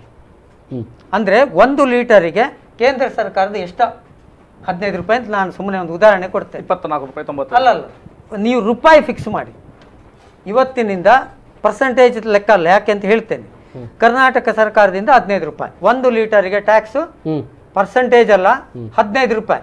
ಕ್ರೂಡ್ ಆಯಿಲ್ ಬೆಲೆ ಎಷ್ಟು ಬೇಕಾದರೂ ಆಗಲಿ, ಹೆಚ್ಚಾದ್ರೆ ಹೆಚ್ಚು ಅದನ್ನು ಪ್ಲಸ್ ಮಾಡಬೇಕು, ಮೈನಸ್ ಆದ್ರೆ ನಮಗೆ ಲಾಭ. ನಿಮ್ಮ ಆರ್ಥಿಕ ಸಂಪನ್ಮೂಲಕ್ಕೆ ಯಾವ ಕೊರತೆಯೂ ಇಲ್ಲ, ನಿಮ್ಮ ಟ್ಯಾಕ್ಸ್ ನಿಮಗೆ ಬರ್ತಾ ಇರ್ತದೆ. ಇಲ್ಲಿ ಏನಾಗಿದೆ ತಮಾಷೆ ಗೊತ್ತಾ, 50 ರೂಪಾಯಿ ಇರುವಾಗ ಟ್ಯಾಕ್ಸ್ 20 ರೂಪಾಯಿ ಅಂತ ಇಟ್ಕೊಳ್ಳಿ ಇವರ ಪರ್ಸೆಂಟೇಜ್ ಲೆಕ್ಕದಲ್ಲಿ. ಅದು 60 ರೂಪಾಯಿ ಆಗುವಾಗ ಈ 10 ರೂಪಾಯಿಗೆ ಪುನಃ ಟ್ಯಾಕ್ಸ್ ಆ್ಯಡ್ ಆಗ್ತದೆ. It is a flat rate. ಟ್ಯಾಕ್ಸಿನ ಮೇಲೆ ಟ್ಯಾಕ್ಸ್. ಫ್ಲಾಟ್ ರೇಟ್ ಅಂದ್ರೆ ಬಡ್ಡಿ ಲೆಕ್ಕ ಗೊತ್ತುಂಟಲ್ಲ ನಿಮಗೆ, ಫೈನಾನ್ಸ್ ಬಡ್ಡಿ ಲೆಕ್ಕ. ಈ ಫ್ಲಾಟ್ ರೇಟ್ ಜಾಸ್ತಿ ಆಗ್ತಾ ಇರೋದ್ರಿಂದ ನಿಯಂತ್ರಣಕ್ಕೆ ಬರುವುದಿಲ್ಲ ಸ್ವಾಮಿ. ಇದು ಏನು ಕುಮಾರಸ್ವಾಮಿ ಅವರು ಇಳಿಸಿದ್ರೆ ಎಷ್ಟು ಇಳಿಸ್ಲಿಕ್ಕೆ ಸಾಧ್ಯ ಉಂಟು? ಅಥವಾ ಇವ್ರು ಯಾರಾದ್ರೂ ಬಿಜೆಪಿ ಗೌರ್ಮೆಂಟ್ ನಲ್ಲಿ ಎಲ್ಲ ಓದಿದೆ ಇವತ್ತು ಯಾವ್ದೋ ಒಂದು ರಾಜ್ಯದಲ್ಲಿ ಇಳಿಸ್ತೇನೆ ಅಂತ ಹೇಳಿದ್ದಾರೆ ಅವರು ಕೂಡ. ಎಷ್ಟು ಇಳಿಸ್ಲಿಕ್ಕೆ ಆಗ್ತದೆ? ಇದಲ್ಲ, ಇದು ಶಾಶ್ವತ ಪರಿಹಾರ ಅಲ್ಲ. ಅದಕ್ಕೋಸ್ಕರ ನಾವು ಹೇಳುದು, ನೀವು ಕ್ರೂಡ್ ಆಯಿಲ್ ಅನ್ನ ಯಥಾಸ್ಥಿತಿ ಮೇಂಟೈನ್ ಮಾಡಿ ಆ ರೇಟನ್ನು. ಇಲ್ಲಿ ಬರುವಾಗ ರೂಪಾಯಿ ಫಿಕ್ಸ್ ಮಾಡಿಬಿಟ್ರೆ ಅದು ದಿನ ಬೆಳಗ್ಗೆ ಹೆಚ್ಚು ಕಮ್ಮಿ ಮಾಡಬಾರ್ದು ನೀವು ಅದನ್ನು. ಈಗ ಆಗ್ತಾ ಇರೋದು, ನೀವು ಫ್ಲಾಟ್ ರೇಟ್ ಅಲ್ಲಿ ಟ್ಯಾಕ್ಸ್ ಕೊಡ್ತಾ ಇದ್ದೇವೆ ನಾವು, ಮತ್ತೆ ಪುನಃ ಅದಕ್ಕೆ ಟ್ಯಾಕ್ಸ್. ಓಕೆ, ಬರ್ತೇನೆ. ಇಲ್ಲಿ ಆರ್ಥಿಕ ತಜ್ಞರುಗಳು ಇದರ ಬಗ್ಗೆ ಒಂದಷ್ಟು ಚರ್ಚೆ ಮಾಡಲಿಕ್ಕೆ ಇರುವಂಥದ್ದು, ಅದು ಗೊತ್ತಿದ್ದೋ ಗೊತ್ತಿಲ್ಲವೋ ಬೇರೆ ವಿಚಾರ. ಇಲ್ಲಿ ಮೇಡಮ್ ಅವರು ರಾಜ್ಯ ಸರ್ಕಾರ ಆದರೆ ಅತಿ ಹೆಚ್ಚು ತೆರಿಗೆಗಳನ್ನು ಮಾಡ್ತಾ ಇರುವಂಥದ್ದು ರಾಜ್ಯ ಸರ್ಕಾರ, ಹಾಗಾಗಿ ಇಲ್ಲಿನ ಜನರಿಗೆ ಅದು ಬರೆಯಾಗಿದೆ ಅಂತ ಅನ್ನುವಂಥದ್ದನ್ನು ಅಭಿಪ್ರಾಯವನ್ನು ಅವರು ಕೊಡ್ತಾ ಇದ್ದಾರೆ. ಏನು ಹೇಳ್ತೀರಿ? ಇದು ಈ ರಾಜ್ಯ ಸರ್ಕಾರಕ್ಕೆ ದಲ್ಲಿ ಮಾತ್ರ ಅಲ್ಲಲ್ಲ ಈ ಬೆಲೆ ಇರುವಂಥದ್ದು. ಈವನ್ BJP ಆಡಳಿತ ಮಾಡುವ ಎಲ್ಲ ಸರ್ಕಾರಗಳು 80 ರೂಪಾಯಿ, 82 ರೂಪಾಯಿ, 82 ರೂಪಾಯಿ, 83 ರೂಪಾಯಿ ತನಕ ಉಂಟು. ಸೊ ರಾಜ್ಯ ಸರ್ಕಾರ ರನ್ ಆಗ್ಲಿಕ್ಕೆ ಎನಿವೆ ಈಗ ಕುಮಾರಸ್ವಾಮಿ ಅವರು ಪ್ರೆಸ್ ಕರೆದು ಹೇಳಿದ್ದಾರೆ, ಟ್ಯಾಕ್ಸನ್ನು ಸ್ವಲ್ಪ ಸರ್ಕಾರ ಏನು ಚಾರ್ಜ್ ಮಾಡ್ತದೆ, ಲೆವಿ ಮಾಡುವಂಥ ಟ್ಯಾಕ್ಸನ್ನು ಏನುಂಟು ಅದನ್ನು ಕಮ್ಮಿ ಮಾಡ್ತೇನೆ ಅಂತ ಕೂಡ ಇವತ್ತು ಹೇಳಿದ್ದಾರೆ. ಬಟ್ ಒಂದು ಮೇಡಮ್, ಅವ್ರ ಆ ಮಾತು ಹೇಳಬಾರ್ದು. ಒಂದು ರಾಜ್ಯಕ್ಕೆ ಬಿಜೆಪಿ ಸ್ಪೆಸಿಫಿಕ್ ಆಗಿ ಹೇಳಬಾರ್ದು. ಯಾಕೆಂದ್ರೆ they are ruling the country, so they have to refer all the state. ಎಲ್ಲ ಕಡೆಯೂ ಕಮ್ಮಿ ಆಗ್ಬೇಕಲ್ಲ. ಹಾಗಿದ್ರೆ ಬಿಜೆಪಿ ಸರ್ಕಾರ ಇರುವಂತಲ್ಲಿ ನಾವು ಹಾಗೆ ಇರಲಿ ಅಂತ ಹೇಳುದಾ? ಅಲ್ಲ, ನಾನು ಹೇಳುದು ಈಗ ನಮ್ಮ ಕರ್ನಾಟಕಕ್ಕೆ ಸಂಬಂಧಪಟ್ಟ ಹಾಗೆ ನಾನೇನಾದ್ರೂ ಹೇಳುವುದಂತೇಳಿ ಆದ್ರೆ ಕುಮಾರಸ್ವಾಮಿ ಅವರು ಪ್ರೆಸ್ ಕರೆದು ಹೇಳಿದ್ದಾರೆ, ಟ್ಯಾಕ್ಸ್ನ ವಿಷಯದಲ್ಲಿ ಟ್ಯಾಕ್ಸ್ ಕಮ್ಮಿ ಮಾಡಬೇಕು ಅಂತ. ಸೆಸ್ ಕೂಡ ಕಮ್ಮಿ ಮಾಡಬೇಕು. ಎಲ್ಲಿ ಸೆಂಟ್ರಲ್ ಗವರ್ಮೆಂಟ್ನವರು ಸೆಸ್ ಲೆವಿ ಮಾಡ್ತಾ ಇದ್ದಾರೆ, ಹೆವಿ ಸೆಸ್ ಉಂಟು. ಎರಡಕ್ಕೂ ಉತ್ತರ ಕೊಡ್ಬೇಕು. ಇವರೊಂದು ಹೇಳಿದ್ರು, ಒಂದು ಸರ್ಕಾರದ ಅಂತ ಹೇಳಿದ್ರು. ನೋಡಿ, ನಮ್ದು ಫೆಡರಲ್ ಸಿಸ್ಟಮ್, ಅದು ಸರ್ಕಾರ ಬಿಜೆಪಿ ಪಕ್ಷದಾಗಿರ್ಬೋದು. ಉತ್ತರ ಪ್ರದೇಶ ಸರ್ಕಾರವು ಸುಮಾರು 20,000 ಕೋಟಿಯಷ್ಟು ರೈತರ ಸಾಲವನ್ನು ಮನ್ನಾ ಮಾಡಿತು. 1 ರೂಪಾಯಿ ಪೆಟ್ರೋಲ್ ಬೆಲೆ ಏರಿಸಿ ಮಾಡಿಲ್ಲ. ಕೇಂದ್ರ ಸರ್ಕಾರಕ್ಕೆ ಬರೋ ಉತ್ಪನ್ನ ಇವರು ಹೇಳಿದಕ್ಕೆ ಕರೆಕ್ಟ್ 100% ಕರೆಕ್ಟ್ ಹೇಳಿದ್ರು. ನಾನ್ ಚೀಟಿಂಗ್ ಅಲ್ಲಿ ಏನಾದರೂ ಬರುದಿದ್ರೆ, ಡೈರೆಕ್ಟ್ ಟ್ಯಾಕ್ಸ್ ಬರುದಿದ್ರೆ ಅದು ಪೆಟ್ರೋಲಿಯಂ ಉತ್ಪನ್ನಗಳಿಂದ ಡೈರೆಕ್ಟ್. ಬಾಕಿದೆಲ್ಲ ಗವರ್ಮೆಂಟ್ ಎಂಪ್ಲಾಯೀಸ್ ಇಂದ ಬಹುಶಃ ಬರ್ತಿರ್ಬೋದು, ಬಾಕಿ ಬೇರೆ ಯಾರಿಂದಲೂ ಬರುವಂತದ್ದು 100% ಸಿಕ್ಕುದಿಲ್ಲ ಅಂತ 100%. ಅದರ ಜೊತೆ 1993ರಲ್ಲಿ ವಾಜಪೇಯಿ ಅವರ ಸರ್ಕಾರ ಬಂದಾಗ ಪ್ರಪ್ರಥಮವಾಗಿ 8% ಟ್ಯಾಕ್ಸ್ ಸೆಸ್ ಇದರ ಮೇಲೆ ಹಾಕಿದ್ದು. ಸೆಸ್ ಯಾವುದರ ಮೇಲೆ? ಪೆಟ್ರೋಲ್ ಮೇಲೆ. ಅದರ ರಿಸಲ್ಟ್ ಇವತ್ತು ನಮಗೆ ಚತುಷ್ಪಥ ರಸ್ತೆಗಳು, ಗೋಲ್ಡನ್ ಟ್ರಯಾಂಗಲ್ ರಸ್ತೆಗಳು ಅದರಲ್ಲಿ ಅದರ ಮೊದಲು ನಾವು ಹೇಗಿದ್ದೆವು? ನಮಗೂ ಒಂದು ಥರ್ಡ್ ವರ್ಲ್ಡ್ ಕಂಟ್ರಿ, ಆಫ್ರಿಕಾದಂತ ಕಂಟ್ರಿಗೆ ಏನು ವ್ಯತ್ಯಾಸ ಇತ್ತು? ಆ ನಂತರ ನಾವು ಸ್ವಲ್ಪ ಇಂಪ್ರೂವ್ಮೆಂಟ್ ಕಂಡೆವು. ನಾನು ಇದನ್ನು ಸ್ವಲ್ಪ ಬ್ಯಾಲೆನ್ಸ್ ಆಗಿ ಹೇಳ್ತೇನೆ. ತೆರಿಗೆಗಳು ಎಲ್ಲವೂ ಕೂಡ ಅಭಿವೃದ್ಧಿಗೆ ಮೀಸಲಾಗಿ, ಹಾಗಾಗಿ ತೆರಿಗೆಗಳನ್ನು ಹೆಚ್ಚು ಮಾಡಿರೋದು. ಅಂದ್ರೆ ನಮ್ಗೆ ಇವರು ಹೇಳಿದ ಮಾತನ್ನೇ ಪೂರಕವಾಗಿ ತೆಗೆದುಕೊಂಡ್ರೆ ಡೈರೆಕ್ಟ್ ಆಗಿ ಅಭಿವೃದ್ಧಿಗೆ ಬರುವಂತ ಇನ್ವೆಸ್ಟ್ಮೆಂಟ್ ಮಾಡುವಂತ ಒಂದು ಡೆಫಿನೇಟ್ ರಿಟರ್ನ್ಸ್ ಅಂತ ಏನಾದ್ರು ಇದ್ರೆ ಅದು ಫ್ಯೂಲ್ಗಳಿಂದ ಮಾತ್ರ. ಇನ್ನೊಂದು ಇವರು ಹೇಳಿದ್ರು ಫಿಕ್ಸ್ಡ್ ಮಾಡಬೇಕು ಅಂತ. ನೋಡಿ, ಕ್ರೂಡ್ ಆಯಿಲ್ ಬೆಲೆ ಈಗ ಸುಮಾರು 113 ಸಲ 2014ರಿಂದ ಇವತ್ತಿನ ತನಕ ನೀವು ಬೇಕಾದ್ರೆ ಕ್ರಾಸ್ ಚೆಕ್ ಮಾಡ್ಕೊಳ್ಬಹುದು, 113 ಸಲ ಏರಿಳಿಕೆ ಆಗಿದೆ. ಏರಿಕೆ ಕೂಡ ಆಗಿದೆ, ಇಳಿಕೆ ಆಗಿದೆ. ಈಗ ಕಂಟಿನ್ಯೂಸ್ ಏರಿಕೆ ಆಗ್ತಿರೋದು ಮೊನ್ನೆ ಇರಾನ್ನ ಮೇಲೆ ಸ್ಯಾಂಕ್ಷನ್ಸ್ ಮಾಡಿದ ನಂತರ. ಅದರ ನಂತರ ಕೂಡ ಒಂದು ವರ್ಷ ನಾವು ಕಂಟಿನ್ಯೂ ಆಗಿ ಏರಿಕೆ ಇಲ್ಲ. ಈಗ ಕಂಟಿನ್ಯೂ ಮಾಡಿದ್ದೇವೆ. $70 ಬ್ಯಾರಲ್, $70 ಬ್ಯಾರಲ್ ಇಲ್ಲ. ಅದರ ಇಲ್ಲ. ಇವತ್ತು ನಾನು ನಿನ್ನೆ ಚೆಕ್ ಮಾಡಿದ್ದೆ, ನಿನ್ನೆ ಬೆಲೆ ಅದು 70. ನಾನು ಹೇಳ್ತೇನೆ ಸ್ವಲ್ಪ, ಅದು ಖಾಲಿ ನಮ್ದು ಬ್ಯಾರಲ್ ಇದೆ ಹೇಳಿಕೆ ಹೇಳಿದ್ದೆ ಇಲ್ಲ ನಾನು. ಸ್ಯಾಂಕ್ಷನ್ ಮಾಡಿದ ನಂತರ ಡಾಲರ್ ವ್ಯಾಲ್ಯೂ ಕಂಟಿನ್ಯೂಸ್ ಆಗಿ ಫ್ಲಕ್ಚುಯೇಟ್ ಆಗ್ತಾ ಉಂಟು. ಯಾಕೆಂದ್ರೆ ಡಾಲರ್ ಡಿಮಾಂಡ್ ಹೆಚ್ಚಾಗಿದೆ. ನಾವು ಈ ಮೊದಲು ಇರಾನ್ ಇಂದ ರುಪೀಸ್ ಇಂದ ಪರ್ಚೇಸ್ ಮಾಡ್ತಾ ಇದ್ದೆವು. ಹೌದು, ಇದೆಲ್ಲ ಕಾರಣವನ್ನು ಸರ್ಕಾರ ಮ್ಯಾನೇಜ್ ಮಾಡಲೇಬೇಕು. ಇದಕ್ಕೆ ಪ್ರಥಮವಾದ GST ಕೌನ್ಸಿಲ್ ಅಲ್ಲಿಯೇ ನಮ್ಮ ಪ್ರಧಾನ ಮಂತ್ರಿ ಅವರು ಅಂದಿನ, ಆಗ ಸುಮಾರು 18 ಸರ್ಕಾರ ಮಾತ್ರ ಬಿಜೆಪಿ ಇದ್ದದ್ದು, 18 ಸರ್ಕಾರದ ಮತ್ತು ಉಳಿದ 14 ಸರ್ಕಾರ 15 ಸರ್ಕಾರ ಬಿಜೆಪಿ ಹತ್ರ ಅವರ ಹತ್ರ ಕೇಳಿದಾಗ ಅದಕ್ಕೆ ಪ್ರಬಲವಾಗಿ ವಿರೋಧ ಮಾಡಿದ್ದು ಯಾರು? ಚರ್ಚೆ ಮಾಡ್ತೇನೆ. ಒಂದು ಸಣ್ಣ ಬ್ರೇಕ್ ತಗೊಳ್ಬೇಕಾಗಿದೆ. ಬ್ರೇಕ್ ನಂತರ ಮತ್ತೆ ಈ ಚರ್ಚೆ ಮುಂದೆ.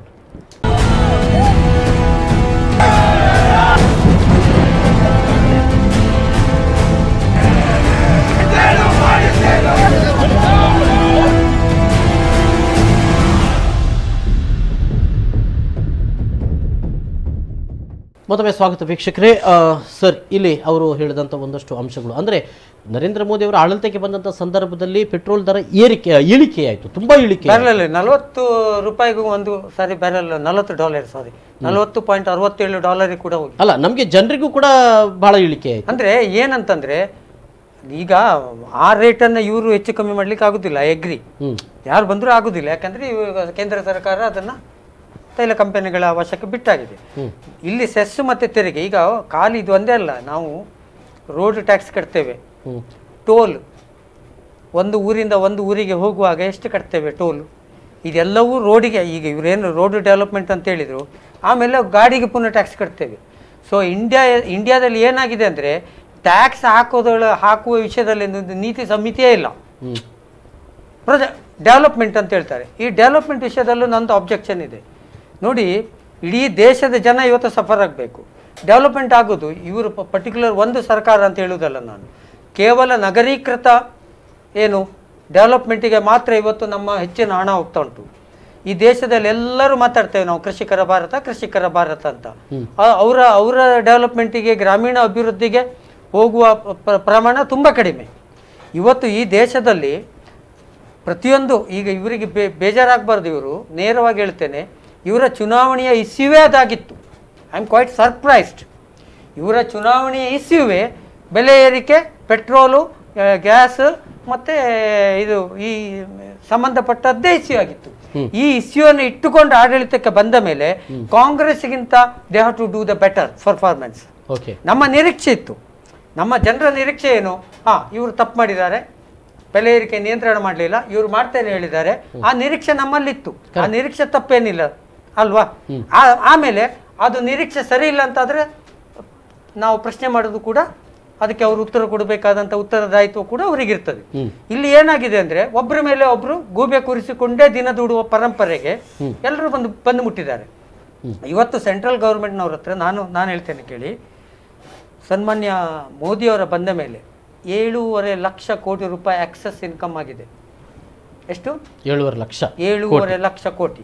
ಅದರಲ್ಲಿ 2 ಲಕ್ಷ ಕೋಟಿಯನ್ನು ತೈಲ ಕಂಪನಿಯ ಬಾಂಡ್ಗಳಿಗೆ ಅಡ್ಜಸ್ಟ್ ಆಗಿದೆ. 5 ಲಕ್ಷ ಚಿಲ್ಲರೆ ಎಕ್ಸಸ್ ಫಂಡ್ ಆಗಿದೆ. ಅದನ್ನ ಡೆವಲಪ್ಮೆಂಟ್ ವರ್ಕಿಗೆ ಕೊಡ್ತೇವೆ ಅಂತ ಹೇಳುವುದಾದ್ರೆ ನಂದು ಆಬ್ಜೆಕ್ಷನ್ ಇಲ್ಲ. ಆದರೆ ಅಟ್ ವಾಟ್ ಕಾಸ್ಟ್? ನನ್ನ ಸಫರೆನ್ಸ್, ಜನಸಾಮಾನ್ಯರ ಸಫರ್ ಆಗಿ ಅದನ್ನು ಮಾಡುದಾ, ಅಥವಾ ಮೊದಲು ಜನಸಾಮಾನ್ಯರ ಬದುಕಲಿಕ್ಕೆ ಬಿಟ್ಟು ಡೆವಲಪ್ಮೆಂಟ್ ಮಾಡೋದು ಹೇಳುವುದು ಮೂಲಭೂತ ಪ್ರಶ್ನೆ. ಏನು ಹೇಳ್ತೀರಿ ಮಹೇಶ್?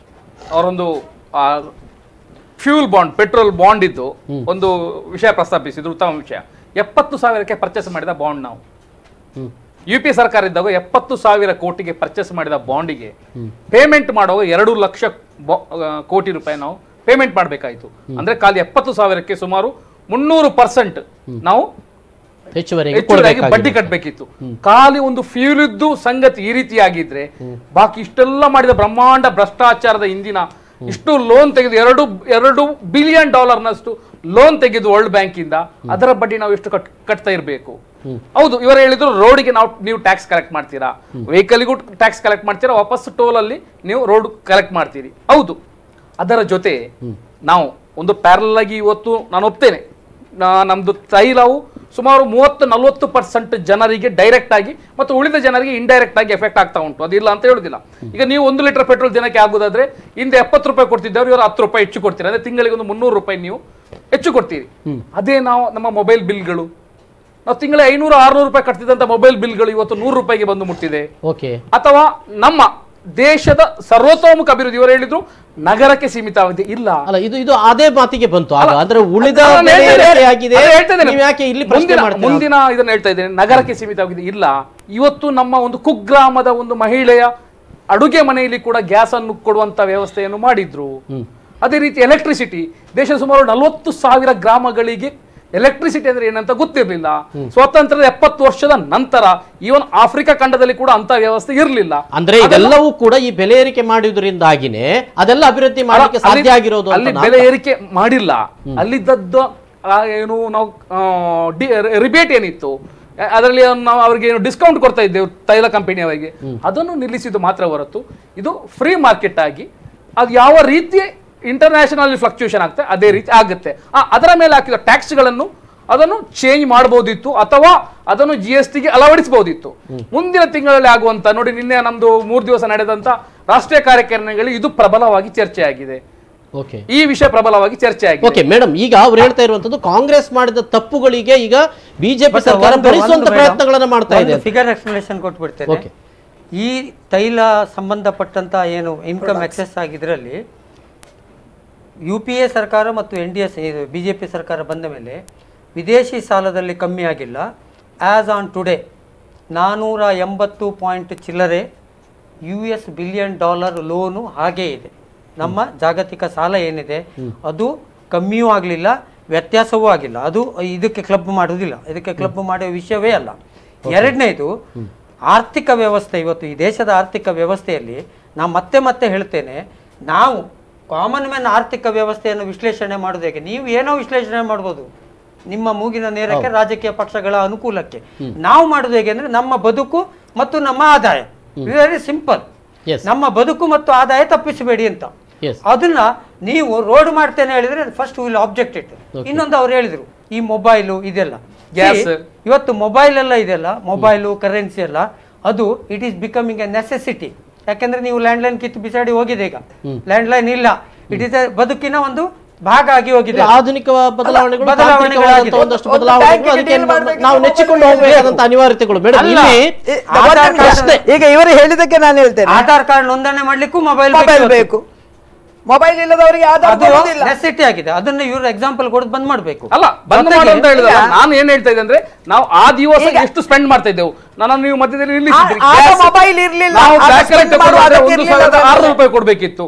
ಇದೇ ನಮ್ದು 900 ರೂಪಾಯಿಗೆ ಸಿಕ್ತಿತ್ತು. ಇವತ್ತು ಎಷ್ಟು ರೂಪಾಯಿಗೆ ಸಿಗ್ತದೆ?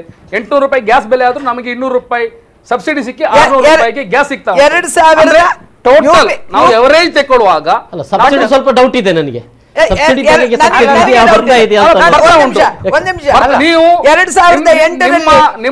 ಇದರಲ್ಲಿ ಕಾರ್ ಲೋನ್ ತೆಗಿಲಿಲ್ಲದಿದ್ರೆ, ನೀವು ಏನಾದ್ರೂ 3 ವರ್ಷ ಇನ್ಕಮ್ ಟ್ಯಾಕ್ಸ್ ರಿಟರ್ನ್ ತೋರಿಸಲಿಲ್ಲದಿದ್ರೆ ನಿಮ್ಮ ಸಬ್ಸಿಡಿ ಅಚ್ಚುಕಟ್ಟಾಗಿ ಬರ್ತದೆ. ಬಟ್ ನಾನು ಹೇಳ್ತೇನೆ, 2008ರಲ್ಲಿ 281 ರೂಪಾಯಿ ಇದ್ದ ಗ್ಯಾಸ್ ಇವತ್ತು 781 ರೂಪಾಯಿ ಒಂದು ಸಿಲಿಂಡರಿಗೆ. 2000 ಎಷ್ಟನೇ ಇಸವಿಯಲ್ಲಿ? 2008ರಲ್ಲಿ 14ರಲ್ಲಿ ಬಿಟ್ಟು ಕೊಟ್ಟದ್ದು. 14ರದ್ದು ಮಾತಾಡಿ. 281 ಇದ್ದದ್ದು UPA 1 UPA 2 ಮಾತಾಡಿ. ಅಷ್ಟಕ್ಕೆ ಇರುತ್ತೆ. ಡಿಫರೆನ್ಸ್ ನೋಡಿ, 500 rupees ಇವರು ಡಿಫರೆನ್ಸ್ ಮಾಡಿಕೊಂಡು ಹೋದ್ರು. ಇವರು ಯಾರ ಕಾಸ್ಟ್ ಅಲ್ಲಿ ಈಗ ನಮ್ಮ ತಲೆ ಮೇಲೆ ಹಾಕಿ, ನಮ್ಮ ತಲೆ ಮೇಲೆ ಬರ್ಡನ್ ಹಾಕಿಕೊಂಡು ಇವರು ಇದರ ಮೇಲೆ ಹೇಳ್ತಾರೆ ನಾವು ಸರ್ಕಾರ ಮಾಡ್ತೇವೆ ಅಂತ. ನಾನು ಹೇಳ್ತೇನೆ ಎನ್ ಡಿ ಎ ಸರ್ಕಾರ ಏನು Narendra Modi N D A ಅಂತ ಸಹ ಕೂಡ ನಾನು ಹೇಳುವುದಿಲ್ಲ, ಯಾಕಂದ್ರೆ ಎನ್ ಡಿ ಎ ಇಲ್ಲ ಅಲ್ಲಿ, ಸೈಲೆಂಟ್. ನರೇಂದ್ರ ಮೋದಿ ನೇತೃತ್ವದ ಸರ್ಕಾರ ಅವರಿಗೆ ಆಡಳಿತ ಮಾಡಲಿಕ್ಕೆ BJP ಅವರಿಗೆ ಮೊದಲು ಗೊತ್ತಿಲ್ಲ, ಈಗಲೂ ಆಡಳಿತ ಮಾಡಲಿಕ್ಕೆ ಗೊತ್ತಿಲ್ಲ, ಬ್ಯಾಲೆನ್ಸಿಂಗ್ ಮಾಡಲಿಕ್ಕೆ ಗೊತ್ತಿಲ್ಲ.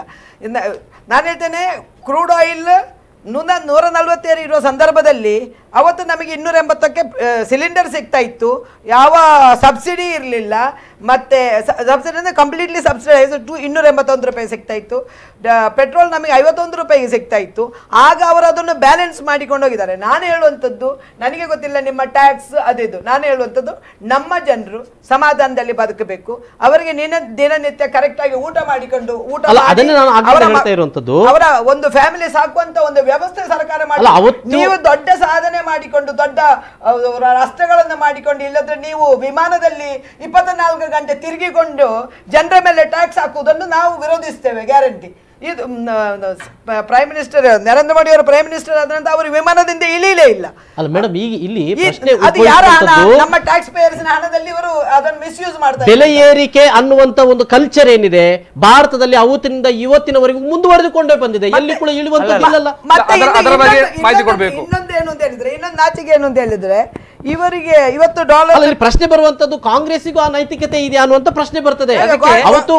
ಈಗ ನೋಡಿ, ಬೆಲೆ ಏರಿಕೆ ಹೇಳುವಂತಹದ್ದು ನಾಗರಿಕ ಸಮಾಜದ ಅದೊಂದು ಅವಿಭಾಜ್ಯ ಅಂಗ. ಅದು ಬೆಲೆ ಏರಿಕೆಯು ಹಾಗೆ ಆಗ್ಬೇಕು. ಅದು ಬೆಲೆ ಏರಿಕೆ ಆಗ್ಲೇಬಾರದು ಹೇಳುವಂತದ್ದು ಒಂದು ರೀತಿ ಗ್ರಾಜುಯಲಿ ಬೇಕು, ಗುದ್ದುತನ. ಅದು ಬೇಕೇ, ಅದು ವ್ಯವಸ್ಥೆ.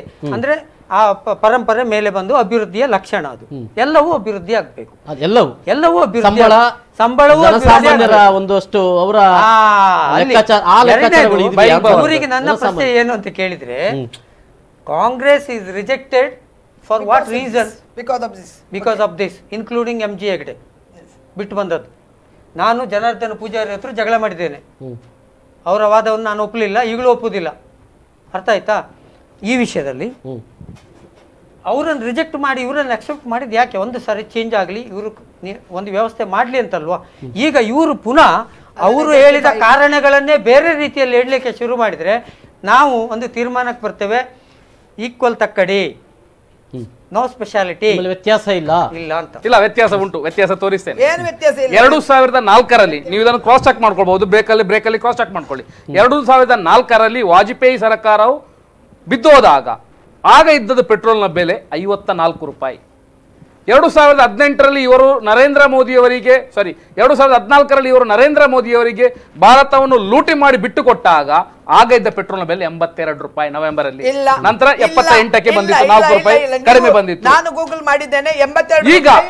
ಈಗ ಅದೇ 82ರಿಂದ ಎಷ್ಟಿತ್ತು ಮೇಡಮ್? ಎಷ್ಟಿತ್ತು ಆಗಿದ್ರೆ ಅವರಿಗೆ ಆಡಳಿತ ಬರುವಂತ ಸಮಯದಲ್ಲಿ ಅಂತ್ಯದ ಆ ಒಂದು ಸಂದರ್ಭದಲ್ಲಿ ಎಷ್ಟಿತ್ತು? 60 ರೂಪಾಯಿ ಇತ್ತು. 60 ರೂಪಾಯಿ ಇತ್ತು. 60 ರೂಪಾಯಿ ಇತ್ತು. ಕರೆಕ್ಟ್ ಆಗಿ ಚೆಕ್ ಮಾಡ್ಕೊಳ್ಳಿ, ನಿಮಗೆ ಬೇಕಾದ್ರೆ ನಾನು ಶೀಟ್ ತೆಗೆದುಕೊಳ್ತೇನೆ ಅದರದ್ದು. ನಾನು ನಿನ್ನೆ ನೋಡಿದೆ, ಯಾರೋ ಮೆಸೇಜ್ ಕಳಿಸಿದ್ರು 82 ರೂಪಾಯಿ. ನಾನು ಹೇಳ್ತೇನೆ, ನಾನು ಗಾಡಿ ಯೂಸ್ ನಿಮ್ಮ ಆಫೀಸ್ಗೆ ಒಮ್ಮೆ ಕ್ರಾಸ್ ಚೆಕ್ ಮಾಡ್ಕೊಳ್ಳಿ. ನಿಮಿಷ, ನಾನು ಗಾಡಿ ಯೂಸ್ ಮಾಡಿದ್ದೇನೆ. ಗಾಡಿ ಯೂಸ್ ಮಾಡುವುದು ನಾನು ಸಾಧಾರಣ 20 ವರ್ಷದಿಂದ ಡ್ರೈವ್ ಮಾಡಿಕೊಂಡು ನಾನು ಗಾಡಿ ಯೂಸ್ ಮಾಡ್ತೇನೆ.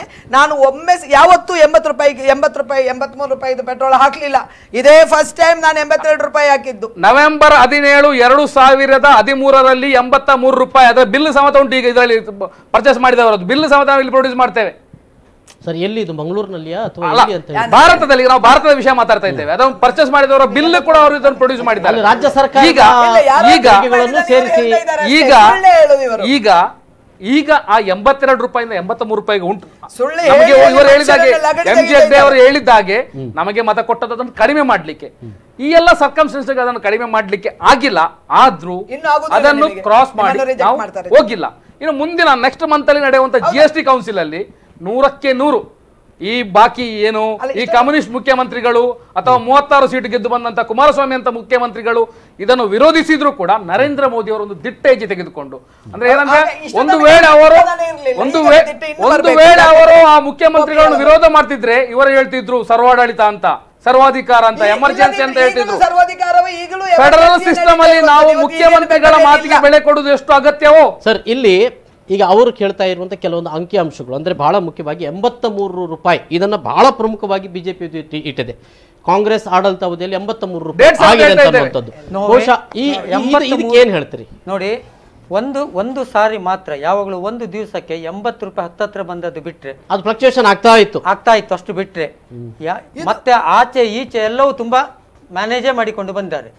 ಆದ್ರೆ ಸಮಸ್ಯೆ ಇರುವುದು 80 ರೂಪಾಯಿ ಆದ್ರೂ ಅವತ್ತಿನ ದಿನಕ್ಕೆ ಮನಮೋಹನ್ ಸಿಂಗ್ ಅವರಿಗೆ ನಾನು ಎಕ್ಸ್ಕ್ಯೂಸ್ ಕೊಡ್ತೇನೆ ಅಂತ.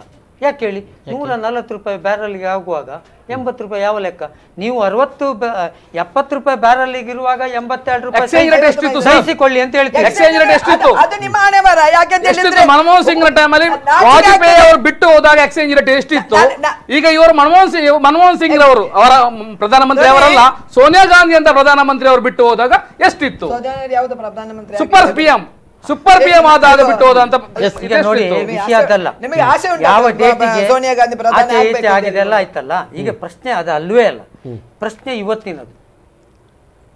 ಇವತ್ತಿನದು ಇವತ್ತಿನ ಭಾರತದ ಆರ್ಥಿಕ ಪರಿಸ್ಥಿತಿಯಲ್ಲಿ ಇವರ ಏನು GDP ಉಂಟಲ್ಲ, GDP ಇಂದ ಹಿಡಿದು ಇಂಪೋರ್ಟ್ ಎಕ್ಸ್ಪೋರ್ಟ್ ಇಂದ ಹಿಡಿದು ಅದನ್ನು ನಾವು ಸಾರ್ವಜನಿಕರ ಜೀವನಕ್ಕೆ ಪರಿಣಾಮಕಾರಿಯಾಗುವಂತಹದ್ದನ್ನು ಮಾತ್ರ ನಾವು ಚರ್ಚೆ ಮಾಡ್ತೇವೆ. ಅವರ ರಾಜಕೀಯ ಅದು ಅವರು ಮಾಡಿಕೊಳ್ಳಿ.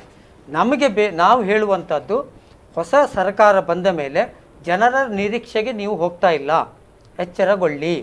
ಅದಿಲ್ಲ ಕಾಂಗ್ರೆಸ್ನವರಿಗೆ ಅನುಭವಿಸಿ, ಇದಿಷ್ಟೇ ನಾವು ಹೇಳಲಿಕ್ಕೆ ಸಾಧ್ಯವೇ ಹೊರತು ಮತ್ತೆ ಅವರಿಗಿಲ್ಲ ಅವರು ನಾವೇ ಸರಿ ಅಂತ ಹೊರಟ್ರೆ ಅಫ್ಕೋರ್ಸ್ ಅವ್ರಿಗೆ ಹೇಳಿದ್ರು ಅದ್ರ ಬಗ್ಗೆ ಗಂಭೀರವಾಗಿ ಥಿಂಕ್ ಮಾಡ್ತಾ ಇದ್ದಾರೆ ಅಂತ. ಏನು GST ಇದು ಎಂಥದ್ದು ಅಲ್ಲ ಇದನ್ನ ತರ್ತಾರೆ, ಕೌನ್ಸಿಲ್ ಬರ್ತೇವೆ ಅಂತ ಹೇಳ್ತಾ ಇದ್ದಾರೆ. ಅದು ಮಾಡಿದ್ರೆ ಅದ್ರ ಬಗ್ಗೆ ಮತ್ತೆ ಮುಂದೆ ನಾನು ಚರ್ಚೆ ಮಾಡ್ತಾ ಸಣ್ಣ ಬ್ರೇಕ್ ತಗೊಂಡು ಬ್ರೇಕ್ ನಂತರ ಮತ್ತೆ ಚರ್ಚೆ ಮುಂದುವರಿಯುತ್ತೆ.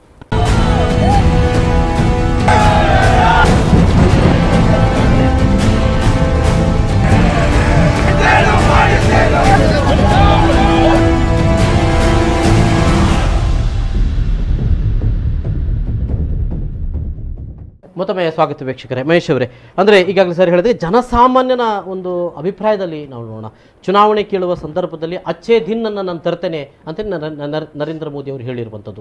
ಸೊ ಇವತ್ತಿಗೆ ಪ್ರತಿಪಕ್ಷಗಳು ಅದೇ ಪ್ರಶ್ನೆಯನ್ನು ನಿಮ್ಮ ಮುಂದೆ ಇಟ್ಟಿದೆ, ಅಚ್ಚೇ ದಿನ ಬಂದಿದೆಯಾ? ಅಂದರೆ ಆ ಸಂದರ್ಭದಲ್ಲಿ ಆ ಸರ್ಕಾರವನ್ನು ವಿರೋಧ ಮಾಡಬೇಕಿದ್ರೆ ಅಥವಾ ಜನಸಾಮಾನ್ಯರು ಆ ಸರ್ಕಾರ ಇಳಿಸಬೇಕಿದ್ರೆ ನೀವು ಇಟ್ಟಂತ ಒಂದಷ್ಟು ಆರೋಪಗಳು ಮತ್ತು ಅದು ಜನಸಾಮಾನ್ಯರ ವಿರೋಧಿ ಸರ್ಕಾರ ಆಗಿತ್ತು ಅಂತ ಅನ್ನುವಂಥದ್ದು ಅದನ್ನು ತರಲಿಕ್ಕೆ ಈಗ ಸಾಧ್ಯ ಆಗಿದೆಯಾ ಮಹೇಶ್ ಅವರೇ? ನೋಡಿ, ಆ ಸಮಯದಲ್ಲಿ ಇದ್ದಂತ ರ್ಯಾಂಪಂಟ್ ಕರಪ್ಷನ್ ಅಂದ್ರೆ ಲಕ್ಷಾಂತರ ಕೋಟಿ ರೂಪಾಯಿ ಕರಪ್ಷನ್, ಭ್ರಷ್ಟಾಚಾರ, ಅದರ ಜೊತೆ ಇವತ್ತು ನಾವು ಮಾಡ್ತಿರುವಂತ ತುಲನೆಗಳು, ಅದು ಜನಸಾಮಾನ್ಯರಿಗಿರುವಂತ ಪೆನ್ಷನ್ ಸ್ಕೀಮ್ ಆಗಿರ್ಬೋದು, ಇನ್ಶೂರೆನ್ಸ್ ಸ್ಕೀಮ್ ಆಗಿರ್ಬೋದು, ಅಥವಾ ಈಗ ಮೋದಿ ಕೇರ್ ಅಂತ ಬರುವಂತ ಮೆಡಿಕಲ್ ಹೆಲ್ತ್ ಸ್ಕೀಮ್ಗಳಾಗಿರ್ಬೋದು, ಇಂಥ ಸಾವಿರಾರು ಜನೋಪಯೋಗಿ ಯೋಜನೆಗಳ ಜೊತೆ ಇಲ್ಲ ಡೀಸೆಲ್ ಪೆಟ್ರೋಲ್ ರೇಟ್ ಹೆಚ್ಚಾಗಿಲ್ಲ ಅಂತ ಹೇಳಿದ್ರೆ ಯಾರು ಒಪ್ಪಲಿಕ್ಕೆ ಸಾಧ್ಯ ಇಲ್ಲ. ಆದ್ರೆ UPA ಸರ್ಕಾರದ ಅವಧಿಯಲ್ಲಿ 10 ವರ್ಷದಲ್ಲಿ 50 ರೂಪಾಯಿಗಿಂದ 80 ರೂಪಾಯಿ ಅಂದ್ರೆ ಸುಮಾರು 80% ಆದಂತ ಏರಿಕೆ ಈ ಸಂದರ್ಭದಲ್ಲಿ ಬಂದಿಲ್ಲ.